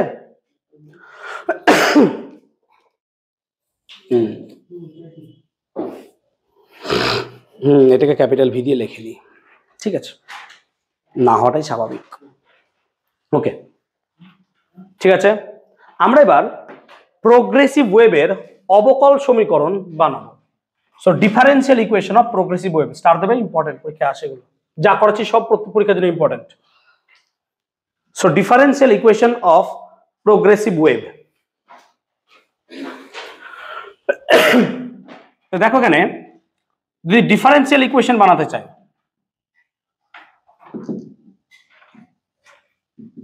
সিমিলারলি ডিফারেন্সিয়াল ইকুয়েশন আমরা d2y dt2 d2x dt2 এইভাবে বানিয়েছি এসএইচএম এর ক্ষেত্রে। এখানেও সেম ডাবল ডেরিভেটিভে বানাবো। তাহলে আমরা এখানে ভেলোসিটি পেয়েছিলাম dy dt। সো আমরা জানি y equal to a sin ওমেগা t মাইনাস kx। তাহলে ডেল ওয়াই ডেল টি কত হবে? a omega cos omega t minus kx এবং ডেল ওয়াই ডেল টি, এবার del two y del t two মানে double derivative করছি, তার মানে ওমেগা আবার বেরিয়ে আসবে, এরকম কিছু দাঁড়ায়। সিমিলারলি আমরা যদি del y del x bar করি, তাহলে ডেল ওয়াই ডেল এক্স কত হবে? এক্স বেরিয়ে আসবে, তার মানে minus k a cos omega T minus k x এবং del two y del x two যদি করি তাহলে কত হবে ভালো করে দেখ। কসের ডেরিভেটিভ জন্য মাইনাস, তাহলে মাইনাস মাইনাসে প্লাস, আবার মাইনাস কে বার করছিস, তাহলে মাইনাস কে স্কোয়ার, ঠিক বললাম? তাহলে minus k square a sine omega T minus k x. এখন del 2y del x2 by del 2y del t2 যদি করি, এটা বাই এটা, দেখ এ এই পার্টটা কেটে যায়, এ এই পার্টটা কেটে যায়, তার মানে আমি এখানে ডাইরেক্ট লিখতে পারবো মাইনাস মাইনাস কেটে গেলে কে স্কোয়ার বাই ওমেগা স্কোয়ার, হ্যাঁ না বল? তাহলে আমি এটাও লিখতে পারবো del 2y del x2 gives you k by omega. আচ্ছা ওমেগা বাই কে মানে তো ভি, ওমেগা বাই কে মানে ভি, তাহলে কে বাই ওমেগা মানে 1 বাই ভি তার স্কোয়ার, তার মানে 1 by v square del 2y del t2। এটা কোন বরাবর পেলি? এক্স বরাবর। এটা কোন বরাবর পেলাম? এক্স বরাবর। ওয়াইটা কি? Particle displacement. আমরা যদি ওয়াই কে ওয়াই না লিখে অন্য কিছু লিখতে পারবো? ফাংশন তো, ওয়াই কে আমি ফাই দিয়েও তো লিখতে পারবো, আমার ব্যাপার। তাহলে যদি তাই হয়,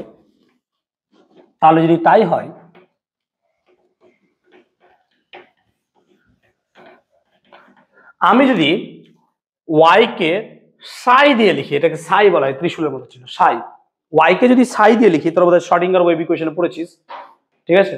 minus h square by 2m del square psi plus v psi equal to e psi, পড়িসনি? বাদ দে, এখানে দেখ, তাহলে আমি এখান থেকে একটা ইকুয়েশন লিখতে পারবো যে del 2 psi by del x2 gives you del 2 psi del t2 with 1 by v square, ঠিক তো? y কে psi দিয়ে লিখলাম, এটা কি বরাবর, কোন দিক বরাবর? x অ্যাক্সিস বরাবর। তাহলে y অ্যাক্সিস বরাবর কি পাবো? del 2 psi del y2, হ্যাঁ না বল? এবার বুঝতে পারলি কেন psi দিয়ে লিখলাম? কারণ y y কেটে দিত, মনে হতো যে কেটে দিচ্ছি, কিন্তু কাটা যাবে না, সমান 1 by v square del 2 psi del t2 and z বরাবর del 2 psi del z2 সমান 1 by v square del 2 psi del t2। এতটুকু ঠিক আছে? তাহলে আমরা যদি এখন বাঁ দিকগুলোকে যোগ করি, তাহলে del 2 psi del x2 plus del 2 psi del y2 plus del 2 psi del z2 সমান এক্স অ্যাক্সিস বরাবর পেলাম নাকি, তাই না? এক্স অ্যাক্সিস বরাবর। আর ডান দিকে দেখ সবই same, 1 by v square del 2 psi del t2, 1 by v square del 2 psi del t2, 1 by v square, ultimately ডান দিকে 1 by v square del t by del t2 ই থাকবে, শুধু এখানে একটা 3 টার্মস আসবে নাকি, তো কনস্ট্যান্ট নেই তো, আমি করাচ্ছি বোঝ না। So 1 by v square del 2 psi del t2 এটা পড়ে থাকবে অ্যাকচুয়ালি, যদি ভ্যারিয়েবল দেখি আমরা, তাই না? তাহলে এখন যদি আমি সাইটাকে বাদ রাখি, তাহলে del 2 del x2 plus del 2 del y2 plus del 2 del z2 পুরোটার বাইরে সাই সন 1 by v square del 2 del t2, ঠিক তো? এরকমই হওয়া উচিত। এবার দেখ এই টার্মটাকে আমরা ওয়ার্ক এনার্জি পরে একটা নাম দিয়েছিলাম, তোরা জানিস কিনা জানি না, এটাকে বলা হয় del square operator. Del square operator কি করে আসে মনে আছে? মনে নেই? দেখ ক্লাস 11 এর ফার্স্ট সেমিস্টারে ওয়ার্ক এনার্জি পাওয়ার চ্যাপ্টারে পড়িয়েছিলাম যে ডেল ভেক্টর মানে i cap del del x, মনে আছে? এবার j cap del del z plus k cap del del z, এটা মনে আছে? আশা করছি ওয়ার্ক এনার্জি পরে এটা করিয়েছিলাম, মনে নেই? এফ সমান মাইনাস গ্র্যাড ভি, দেখবি এটা করিয়েছিলাম। যাই হোক, তাহলে ডেল ভেক্টরের সাথে যদি ডেল ভেক্টর ডট নিই, ডেল ভেক্টরের সাথে যদি ডেল ভেক্টর ডট নিই, তাহলে i i j j k k 1, তাহলে এটারও ডেল ডেল এক্স এর সাথে ডেল ডেল এক্স গুণ, তার মানে কত হবে? del 2 del x2, double derivative হয়ে গেল। তেমনি ডেল ডেল ওয়াই এর সাথে ডেল ডেল ওয়াই কত হবে? del 2 del y2 del 2 del z2, আর ডেল এর সাথে ডেল করলে কত হয়? এই যে del square. So del square psi সমান 1 by v square d2 Sai d2।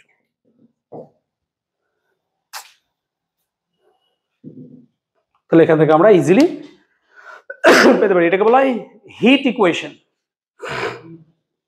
ওকে, তাহলে আমরা মোটামুটি ডিফারেন্সিয়াল ইকুয়েশনটা পেলাম। চলতরঙ্গের বৈশিষ্ট্য কি না, তো প্রোপাগেশন এক স্থান থেকে অন্য স্থানে ওয়েভের হবে।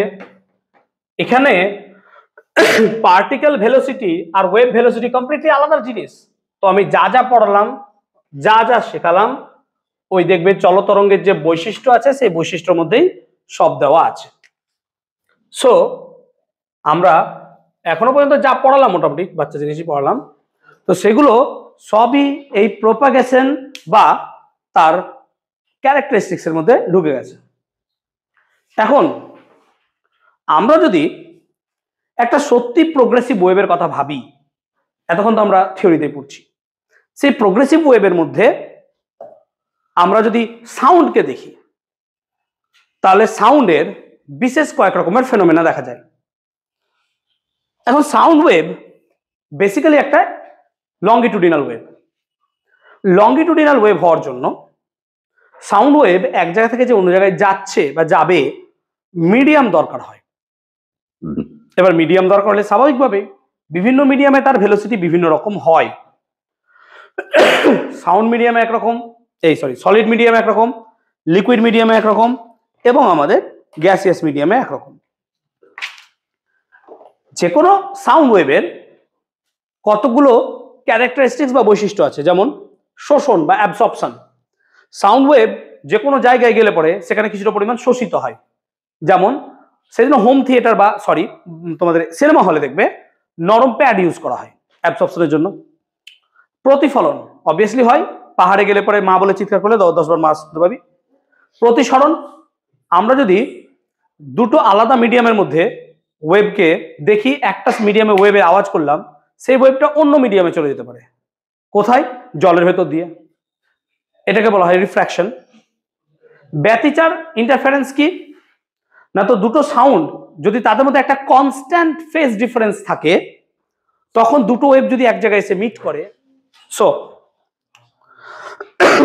আমরা আলোচনা করছিলাম সাউন্ডের ভেলোসিটি নিয়ে। এখন সাউন্ড যত জোরে ফেলবো বা যত জোরে বলবো, তার ইন্টেন্সিটি তত লাউড হবে। তাহলে আমাকে কোনো একটা জায়গায় ইন্টেন্সিটি বার করতে হবে। এখন ইন্টেন্সিটি যদি বার করতে চাই, তাহলে আমাকে পাওয়ার বার করতে হবে। তাহলে আমাকে জানতে হবে আগে পাওয়ার। একটা সাউন্ড ওয়েভ কতটা পরিমাণ পাওয়ার জেনারেট করতে পারে, বা একটা ওয়েভ কতটা পরিমাণ পাওয়ার জেনারেট করতে পারে। ঠিক আছে, ধরো কোনো একটা জায়গায় স্ট্রিং আছে। এই স্ট্রিং এর মধ্যে আমি যখন টেনে ছেড়ে দেব, তখন সেখানে একটা ফোর্স কাজ করবে, অর্থাৎ পার্টিকেলটাকে আবার আগের অবস্থায় আনার চেষ্টা করবে। ধরো কোনো এক জায়গায় একটা পার্টিকেল আছে, সে এখান থেকে এক্স দূরে, তাহলে এই জায়গাটায় একটা রেস্টোরিং ফোর্স এফ কাজ করছে। Say this angle is theta, ঠিক আছে, অ্যাঙ্গেলটা থিটা।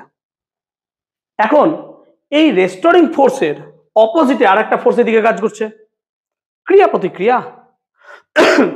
আমার রেস্টোরিং ফোর্স তৈরি হচ্ছে কেন? ওকে অ্যাম্পলিটিউড ডিস্টার্ব করছি বলে। তার মানে রেস্টোরিং ফোর্সের অপোজিটে একটা ফোর্স কাজ করছে, বা আমরা যে ফোর্স দিচ্ছি তার অপোজিটে রেস্টোরিং ফোর্স কাজ করছে। সিম্পল ফ্যান্ডা। তাহলে লজিক্যালি এইদিকে যদি এফ কাজ করে, আমরা বলতে পারি এইদিকেও এফ কাজ করছে। তাহলে এফ এর একটা কম্পোনেন্ট এদিকে পাবো, এফ এর একটা কম্পোনেন্ট এদিকে পাবো। এটা হবে কত? F sine theta. এবার এইদিকে রেস্টোরিং ফোর্সটাকে যদি আমরা পজিটিভ ধরি, তাহলে এই দিকের ফোর্সটা কি হবে? Minus F. সেজন্য এটাকে আমরা মাইনাস দিচ্ছি, মাইনাস এফ সাইন থিটা। তার মানে এতটা ফোর্স এখানে কাজ করছে। Yes or no? ঠিক বলছি তো? তার মানে আমরা দেখছি যে কতটা পরিমাণ ফোর্স কাজ করছে, না তো মাইনাস এফ সাইন থিটা। এখন যদি থিটার মান ক্ষুদ্র হয়, সাইন থিটাকে ট্যান থিটা আকারে লেখা যায়। তার মানে কত হবে? Minus f tan theta. আর ট্যান থিটা মানে কোনো একটা ওয়েভের যদি এই থিটাটা স্লোপ হয়, তাহলে ট্যান থিটা মানে somehow delta y del x. হ্যাঁ না বল? সেই জন্য আমরা ফোর্সটাকে লিখলাম minus f del y del x. ওয়াইটা কি? এই যে এতক্ষণ ধরে ওয়াই খেলা করলাম, সেই ওয়াইটাই তো ওয়েভ তো। তাহলে পাওয়ার কত হবে স্যার? পাওয়ারের ফর্মুলা কেউ বলতে পারবে? ফোর্সের সাথে কি রিলেটেড? পাওয়ার সমান ফোর্স আর কি হয়? খুব কমন 9 এর জিনিস, ভেলোসিটি। পাওয়ার মানে কত? Force into velocity. So power মানে ফোর্স, ফোর্স কত minus f del y del x, yes or no? আর ভেলোসিটি মানে কত del y del t, yes or no? So del y del t. Now putting the values of del y del x and del y del t, আমি power পেয়ে যাবো, হ্যাঁ না বল? তাহলে minus f del y del x কত ছিল মনে করতে পারিস? দেখ এক্স এর রেসপেক্টে করছি, y equal to a sine omega T minus a sine omega v t minus x, এরকম ছিল না, সরি কে। আচ্ছা ওমেগা টি মাইনাস কে এক্স, তো ওমেগাটাকে বার করে নে, তাহলে t minus x by v এর রেসপেক্টে করবো আমরা। তাহলে ডেল ওয়াই ডেল এক্স কত হবে? So del y del x হবে, দেখো এক্স মানে ওমেগা বাই ভি বেরোবে, তার মানে minus omega by V into a cos omega T minus x by v, এই দাঁড়ালো into del y del t মানে কত,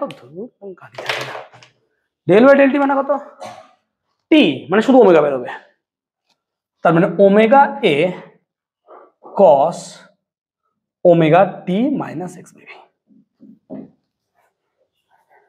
তাহলে এ কস তার মানে a square cos square omega T minus x by v, এটা তো পড়েই থাকলো। ওমেগার সাথে ওমেগা গুণ করলে ওমেগা স্কোয়ার, এফ পড়ে আছে আর নিচে একটা ভি মাইনাস, এটা হচ্ছে পাওয়ার, এটাই পাওয়ার। ও একটা মাইনাস আছে না, মাইনাস মাইনাসে প্লাস, ঠিক, তাহলে প্লাস হয়ে গেল। এখন আমরা যদি পাওয়ার বার করি, তো এই পাওয়ারটা তো পুরো ওয়েভের পাওয়ার, কিন্তু যদি আমরা অ্যাভারেজ পাওয়ার বার করতে চাই তাহলে এগুলো তো কনস্ট্যান্ট, তাহলে cos square omega T minus x by v এর অ্যাভারেজ বার করতে হবে। তার মানে সামহাউ অ্যাভারেজ বার করতে হবে কার, কসের। তাহলে আমরা cos square omega T minus x by v এর যদি অ্যাভারেজ বার করি, মনে রাখবি যে integration of sine square x d x limit কত, 0 থেকে 2 পাই, এর ভ্যালু কত হয়, হাফ হয়। কি করে হয় এটা করে দেখানো যায়, যদি ইন্টিগ্রেশন জানিস, এখন জানিস না বলে আমি বলছি। তেমনি কস স্কোয়ারেরও কত হয়, হাফ। তো এই পুরো মানটা এখানে আমরা যদি হাফ বসাই, তাহলে এখান থেকে আমরা অ্যাভারেজ পাওয়ার এখানে লিখে দিচ্ছি, যে অ্যাভারেজ পাওয়ার কত হবে, half into omega square f a square by v, এটা হচ্ছে অ্যাভারেজ পাওয়ার। এখান থেকে অ্যাডভান্সে একটা প্রশ্ন এসেছিল আমাদের বোর্ডে নেই, এই পাওয়ার রিলেটেড একটা প্রশ্ন অ্যাডভান্সে এসেছিল।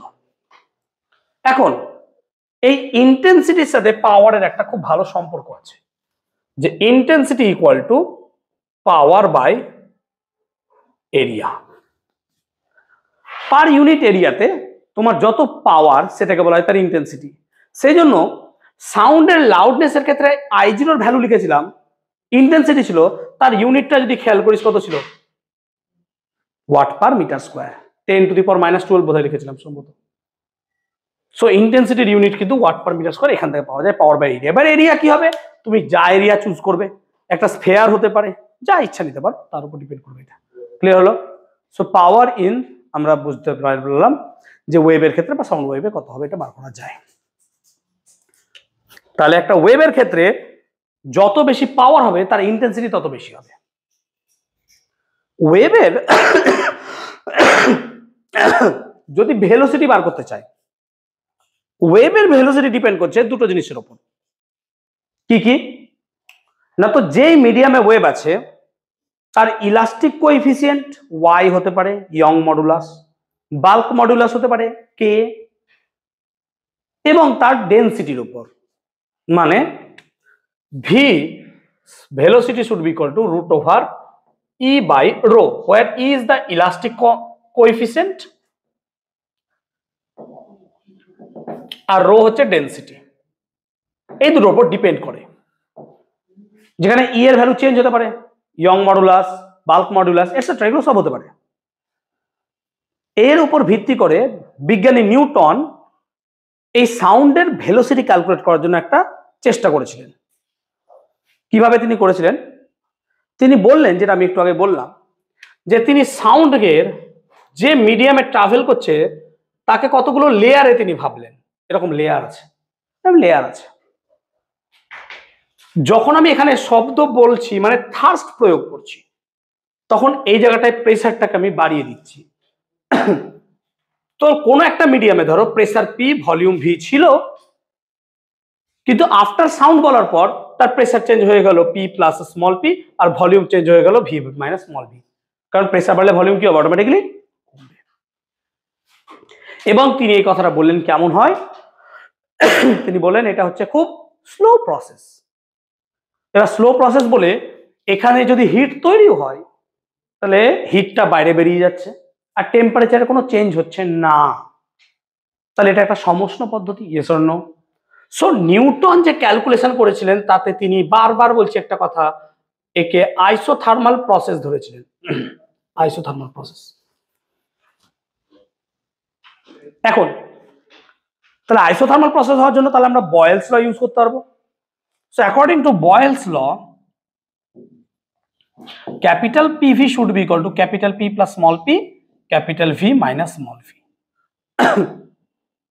তাহলে যদি আমরা এখানে গুণ করে নিই, তাহলে capital P capital V minus capital P small v plus small p capital V minus small p small v, এই টার্মটা জিরো। কেন? স্মল p ও ক্ষুদ্র, স্মল v ও ক্ষুদ্র, দুটোই ক্ষুদ্র বলে গুণফল আরও ক্ষুদ্র। আর তুমি ইজিলি এখান থেকে দেখতে পাচ্ছ যে PV PV কেটে যায়, তাহলে capital P small v should be equal to small p capital V। তাহলে ক্যাপিটাল P সমান small p by V by small v, তার মানে small p by small v by capital V। মনে হচ্ছে এটা যেন কোথাও দেখেছিস। প্রেসার, প্রেসার মানে কি? Force by area, that is called stress. আর এটা কি? Volume strain. তাহলে স্ট্রেস বাই ভলিউম স্ট্রেন, এটাকে কে আমরা কে বলতে পারি? Bulk modulus. আর কে মানেই তো ইলাস্টিক কোএফিসিয়েন্ট, হ্যাঁ না বল? তার মানে গ্যাসের ক্ষেত্রে এই যে ইলাস্টিক কোএফিসিয়েন্ট সেটা কি গ্যাসের প্রেসারের সাথে সমান, হ্যাঁ না বল? তার মানে আমরা এখানে দেখছি যে গ্যাসের ক্ষেত্রে বা বায়ুর ক্ষেত্রে যে আমাদের ইলাস্টিক কোএফিসিয়েন্টটা বেরোলো সেটা বেসিক্যালি গ্যাসের প্রেসারের সাথে সমান।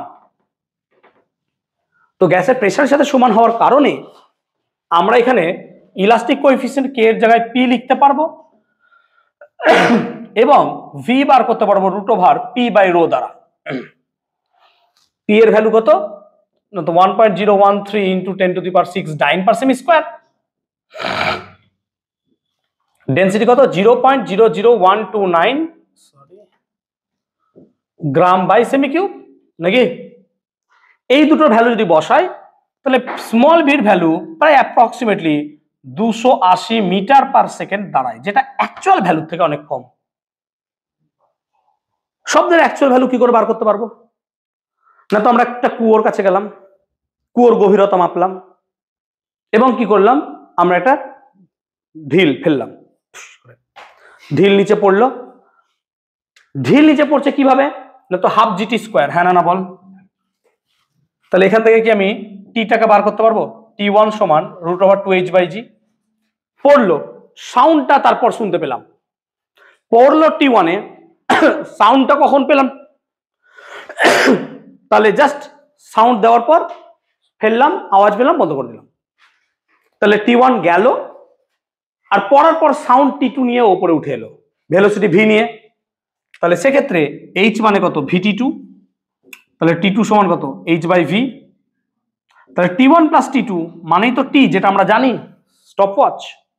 তাহলে এখান থেকে H/V plus root over 2h/g, এখান থেকে T এর ভ্যালু জানি, H জানি, V বেরিয়ে গেল।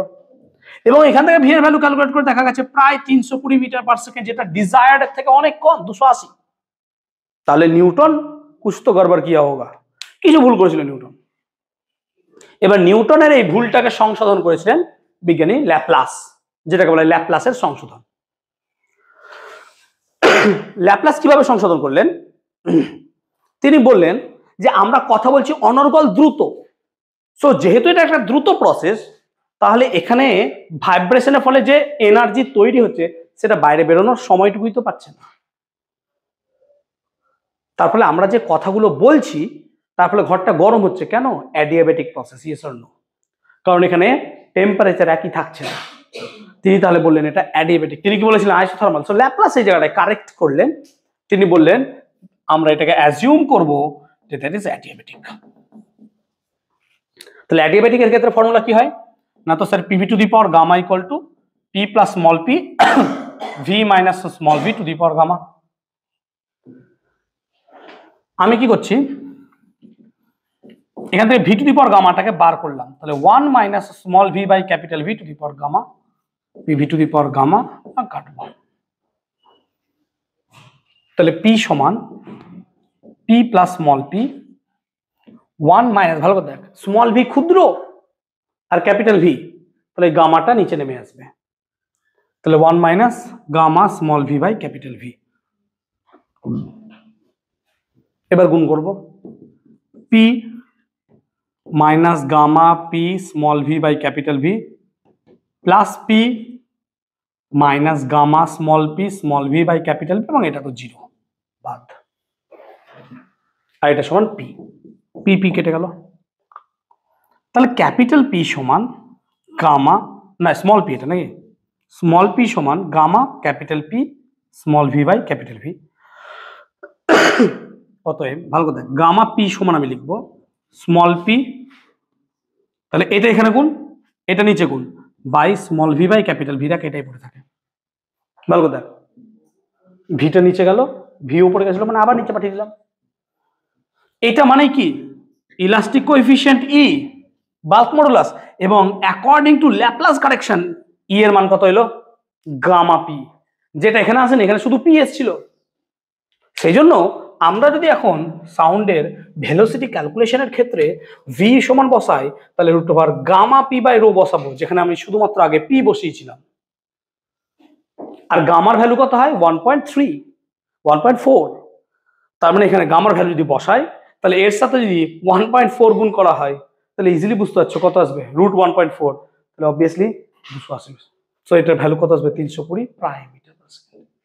সো এই পুরো কোশ্চেনটা একটা গোটা কোশ্চেন কেমন দেবে, যে শব্দের বেগ গণনার ক্ষেত্রে নিউটনের ক্যালকুলেশনটি লেখো এবং তার সংশোধন কি করে ল্যাপ্লাস করেছিলেন, পুরোটাই 3 মার্কসের দেয়।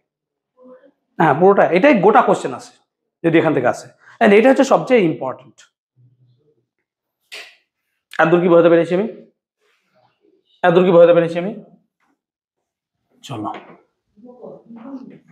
না হলে আমরা যদি শব্দের ভেলোসিটিটাকে নিয়ে একটু আলোচনা করার চেষ্টা করি, তাহলে স্মল ভি সমান কত এলো? Root over gamma p by rho. তোমার এখানে মনে হতে পারে যে শব্দের ভেলোসিটি প্রেসারের উপর ডিপেন্ড করে, না, শব্দের ভেলোসিটি প্রেসারের উপর ডিপেন্ড করে না। প্রেসার আপ ডাউন হতে পারে, কিন্তু প্রেসার চেঞ্জ হলে পরে প্রেসার আর রো এমন ভাবে চেঞ্জ হয় যাতে এই রাশিটা কনস্ট্যান্ট হয়ে যায়, সেজন্য প্রেসারের উপর ডিপেন্ড করে না, কিন্তু ডেনসিটির উপরও ডিপেন্ড করে। এটা হচ্ছে সমস্যা। কেন? শব্দের ভেলোসিটি ডেনসিটির উপর ডিপেন্ড করে। যদি আমরা দেখি ডেনসিটির মান কমে যায়, ভেলোসিটি বাড়বে। ডেনসিটির মান কখন কমে? না তো যখন আমাদের কি হয়, ন্যাচারালি বায়ুতে আর্দ্রতা বেড়ে যায়। বায়ুতে আর্দ্রতা কখন পাবে? বর্ষাকালে। তাহলে গামার মান রোর, তখন ভেলোসিটি বেড়ে যাবে। তা শীতকালে তো উল্টো হবে, যে শীতকালে রো এর মান কি হয়? কম, না বেড়ে যায়, কম হয়। ওকে, আরো একটা ফ্যাক্টরের উপর ডিপেন্ড করবে। আচ্ছা, রো মানে কি? এম বাই ভি, তাহলে ভেলোসিটি মানে root over gamma p v by m হবে গামা, আর পিভি মানে কত? এনআরটি। তাহলে ভি সমান root over gamma R T by m. তার মানে small v is proportional to root t. অর্থাৎ দেখো, টেম্পারেচারের সঙ্গে ওর ব্যস্ত, মানে টেম্পারেচার যদি বাড়ে ভেলোসিটি বাড়বে, তাহলে শীতকালে অ্যাকর্ডিং টু টেম্পারেচার ভেলোসিটি কি হওয়া উচিত? কম, আর গরমকালে ভেলোসিটি কি হওয়া উচিত? বেশি। এখন যদি আমরা v1/v2 করি তাহলে এখানে লিখতে পারবো √T1/T2। ঠিক আছে, তাহলে এখন আমরা যদি প্রথমটাকে 0 ডিগ্রি সেলসিয়াস ধরি তাহলে আমরা এভাবেও লিখতে পারি যে v0/vt সমান √273, কারণ টেম্পারেচার 0 ডিগ্রি কত 273, আর এটাকে লিখছি আমরা 273 প্লাস টি, যে কোনো একটা টেম্পারেচার টি। তাহলে লজিক্যালি vt/v0 মানে দাঁড়াচ্ছে 273/273 plus t/273 two the power half, নাকি?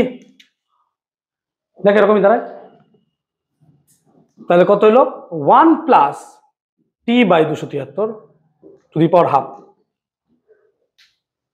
ঠিক আছে, এবার যদি সামহাও এই হাফটা নিচে নেমে আসে তাহলে কত লেখা যায় 1 প্লাস t/546, তাহলে ভিটি সমান v0 ইন্টু, এটা একটা ফর্মুলা হতে পারে আমার। কিন্তু আমি বলি এগুলো মনে না রাখা। কেন? বেসিক তুমি এটুকু মনে রাখো না, তাহলে তো তুমি সব বার করতে পারবে। তাই ঘিজিপিজি করে সব ফর্মুলা যদি মনে রাখতে যাই খুব মুশকিল হয়ে যায়, কারণ আমাদেরকে এত ফর্মুলা মনে রেখে পারবো না। সেই জন্য ছোটখাটো ফর্মুলাগুলো থেকে আমরা এইগুলো ডিরাইভ করতেই পারি। এবার যদি কারোর মনে হয় সে বার করে নিতে পারো, সে মনেও রাখতে পারো। আমি পার্সোনালি বলি যেগুলো মনে না রাখলেও হবে। ঠিক আছে, শব্দের আর্দ্রতার উপর, শব্দের ভেলোসিটি বায়ুর আর্দ্রতার উপর ডিপেন্ড করে। বায়ুর আর্দ্রতা যদি চেঞ্জ হয় তখন শব্দের ভেলোসিটি চেঞ্জ হয়, এবং এই বায়ুর আর্দ্রতার সাথে একটা সম্পর্ক দেওয়া আছে। দেখো, C = cm × 1 - 0.378 f/p two the power half. চেষ্টা করবে এই ফর্মুলাটা মনে রাখা, অঙ্কের জন্য নয়। অনেক সময় এই ফর্মুলাটা জিজ্ঞেস করে নেয় যে শব্দের আর্দ্রতার সাথে তার বেগের সম্পর্কটা কি, সেই সমীকরণটি লেখো। অনেক সময় দিয়েছে এই কোশ্চেনটা। সো এই কোশ্চেনটা একটু ইম্পর্টেন্ট, অনেকে নেগলেক্ট করে। এই কোশ্চেনটা একটু দেখে রাখবো আমরা। ঠিক আছে, ক্লিয়ার হয়েছে? এবার শব্দের আমরা দেখলাম যে একটা অনুদৈর্ঘ্য তরঙ্গ। যদি আমরা শব্দের ভেলোসিটি বার করার চেষ্টা করি বা শব্দের ইকুয়েশন বার করতে চাই, সেটাও বার করা যায় বাই মিনস অফ ইকুয়েশন। সেক্ষেত্রে আমরা কি করতে পারি, আমি জাস্ট একটা ছোট হিন্টস দিয়ে ছেড়ে দিচ্ছি। ক্যালকুলেশন করা যায় যে ধরো আমি যদি ইকুয়েশন অফ সাউন্ড বার করতে চাই, তাহলে পরে ধরো একটা টিউবের মধ্যে আমার লিকুইড আছে, লিকুইডের মধ্যে দিয়ে সাউন্ড যাচ্ছে। ঠিক আছে, আমি ধরলাম আস্তে এখান থেকে এক্স দূরত্বে আমি ধরলাম একটা এরিয়া আছে, তাই এস এরিয়া ধরো। এবার সামহাও আমি যখন এখান থেকে শব্দ পাঠাবো এর উপর একটা প্রেসার হবে, তো এটা ডিসপ্লেসড হবে নাকি? সে এক্সটা ডিসপ্লেসড হয়ে গেল এক্স প্লাস ডেল্টা এক্স এ। ঠিক আছে, এক্স ডিসপ্লেসড হয়ে গেল এক্স প্লাস ডেল্টা এক্স এ। সিমিলারলি এস এরও চেঞ্জ হবে। তাহলে এস এর যখন চেঞ্জ হবে, আমরা এক্ষুনি দেখলাম যে শব্দের ভেলোসিটি বা ভি ডিপেন্ড করছে কার উপর, না তো আমার কে ই এর উপর, ইলাস্টিক কোএফিসিয়েন্টের উপর। তাহলে আমি যদি এক্ষেত্রে ইলাস্টিক কোএফিসিয়েন্ট বার করতে পারি, যেটা কি বাল্ক মডুলাস, তাহলে সেখান থেকে শব্দের ভেলোসিটি বার করতে পারবো। সো ভেলোসিটি রিলেটেড ফর্মুলা ওখানে ডিরাইভ করা যেতে পারে। আবার ডিসপ্লেসমেন্টও বার করা যায়। কি করে বার করা যায়? যদি আমি ভলিউম স্ট্রেস বার করি, ধরো এখানে ডিসপ্লেসমেন্ট হলো ডেল্টা এক্স, এরিয়া কত না তো এ, তাহলে ভলিউম চেঞ্জ কত না তো স্যার এ ডেল্টা এক্স, এটা তো ভলিউম চেঞ্জ। আর অরিজিনাল ভলিউম যা ছিল এটাকে যদি ভাগ করে দেওয়া হয় তাহলে সেখান থেকে স্ট্রেন দিয়ে আমরা রিলেশন বার করতে পারবো। সো এরকম ভাবে বার করা যায়, যেহেতু আমাদের টপিকে নাই। সো আমি এই বই পড়ি মাঝে মধ্যে, তো এখানে আছে, তোমাদের যদি কারোর দরকার হয় প্লেন্সেরে তাহলে এখান থেকে নিতে পারো। অ্যাডভান্সের জন্য হ্যাঁ এটা গুরুত্বপূর্ণ হতে পারে। ঠিক আছে, তো আজকে যেহেতু টপিক অনেক লম্বা হয়ে গেছে, যদি কারোর মনে হয় যে রিলেশন বার করতে অ্যান্সার বার করে দেন, আর বার করলেও অসুবিধা নাই, বা তোমরা কেউ নিয়ে যেতে পারো, ছবি নিতে পারো। ঠিক আছে, ওকে। তাহলে আমরা আজকে যে টপিকগুলো কভার করলাম, মোটামুটি আমরা একদম নেচার অফ ভাইব্রেশন থেকে পড়লাম। নেচার অফ ভাইব্রেশনে natural vibration, free vibration, damped vibration, আমরা ফোর্স ভাইব্রেশন পড়লাম। সেখান থেকে আমরা যে শ্রুতি মধুর শব্দের বৈশিষ্ট্যগুলো পড়লাম, লাউডনেস পড়লাম, আমরা পিচ পড়লাম। আমরা তারপর চলে গেলাম ট্রান্সভার্স অ্যান্ড লঙ্গিটিউডিনাল ওয়েভ, তাদের ক্রিয়েশন সম্বন্ধে পড়লাম, মেকানিক্যাল ওয়েভ অ্যান্ড আমরা এখানে ইলেকট্রোম্যাগনেটিক ওয়েভ সম্বন্ধে পড়লাম। আমরা আর কি পড়লাম? প্রোগ্রেসিভ ওয়েভের ইকুয়েশন পড়লাম, এবং প্রোগ্রেসিভ ওয়েভের ইকুয়েশন থেকে আমরা তার ভেলোসিটি, আমরা তার তোমার অ্যাক্সেলারেশন বার করলাম। আমরা ডিফারেন্সিয়াল ইকুয়েশন অফ ওয়েভ বার করলাম, যেখানে ডেল টু সাই বা del two y del x two equal to 1/v square del two y del t two বার করার চেষ্টা করেছিলাম, এবং সেখানে হয়েছিল। আমরা তারপর চলে এলাম কোথায় না, তো সাউন্ডের ক্ষেত্রে। সাউন্ডের ক্ষেত্রে নিউটনের ক্যালকুলেশন করলাম এবং ল্যাপ্লাস। এই ছোট্ট একটা টপিক নিয়ে আজকে আলোচনা করলাম। আমাদের ক্লাস 11-এর ক্ষেত্রে আর দুটি চ্যাপ্টার বাকি রইল। একটা হচ্ছে সুপারপজিশন অফ ওয়েভ, জানি না আমি পারবো কিনা, but I will try to cover this in one class, চেষ্টা করব। আর ডপলার ইফেক্টটা আমি একদিন করবো। আমি চেষ্টা ভেবেছিলাম আজকে ডপলারটাও করিয়ে দেবো, কিন্তু মনে হয়নি আর ডপলার করতে নিতে পারবো আমরা, সেজন্য ডপলারটাকে আর নিলাম না আজকে। ঠিক আছে, ঠিক আছে, কোনো সমস্যা আছে? সব কি কভার করা হয়েছে? তুমি তো বই খুলেছিলিস, মোটামুটি সব কভার করেছিস হায়ার বই থেকে? ঠিক আছে।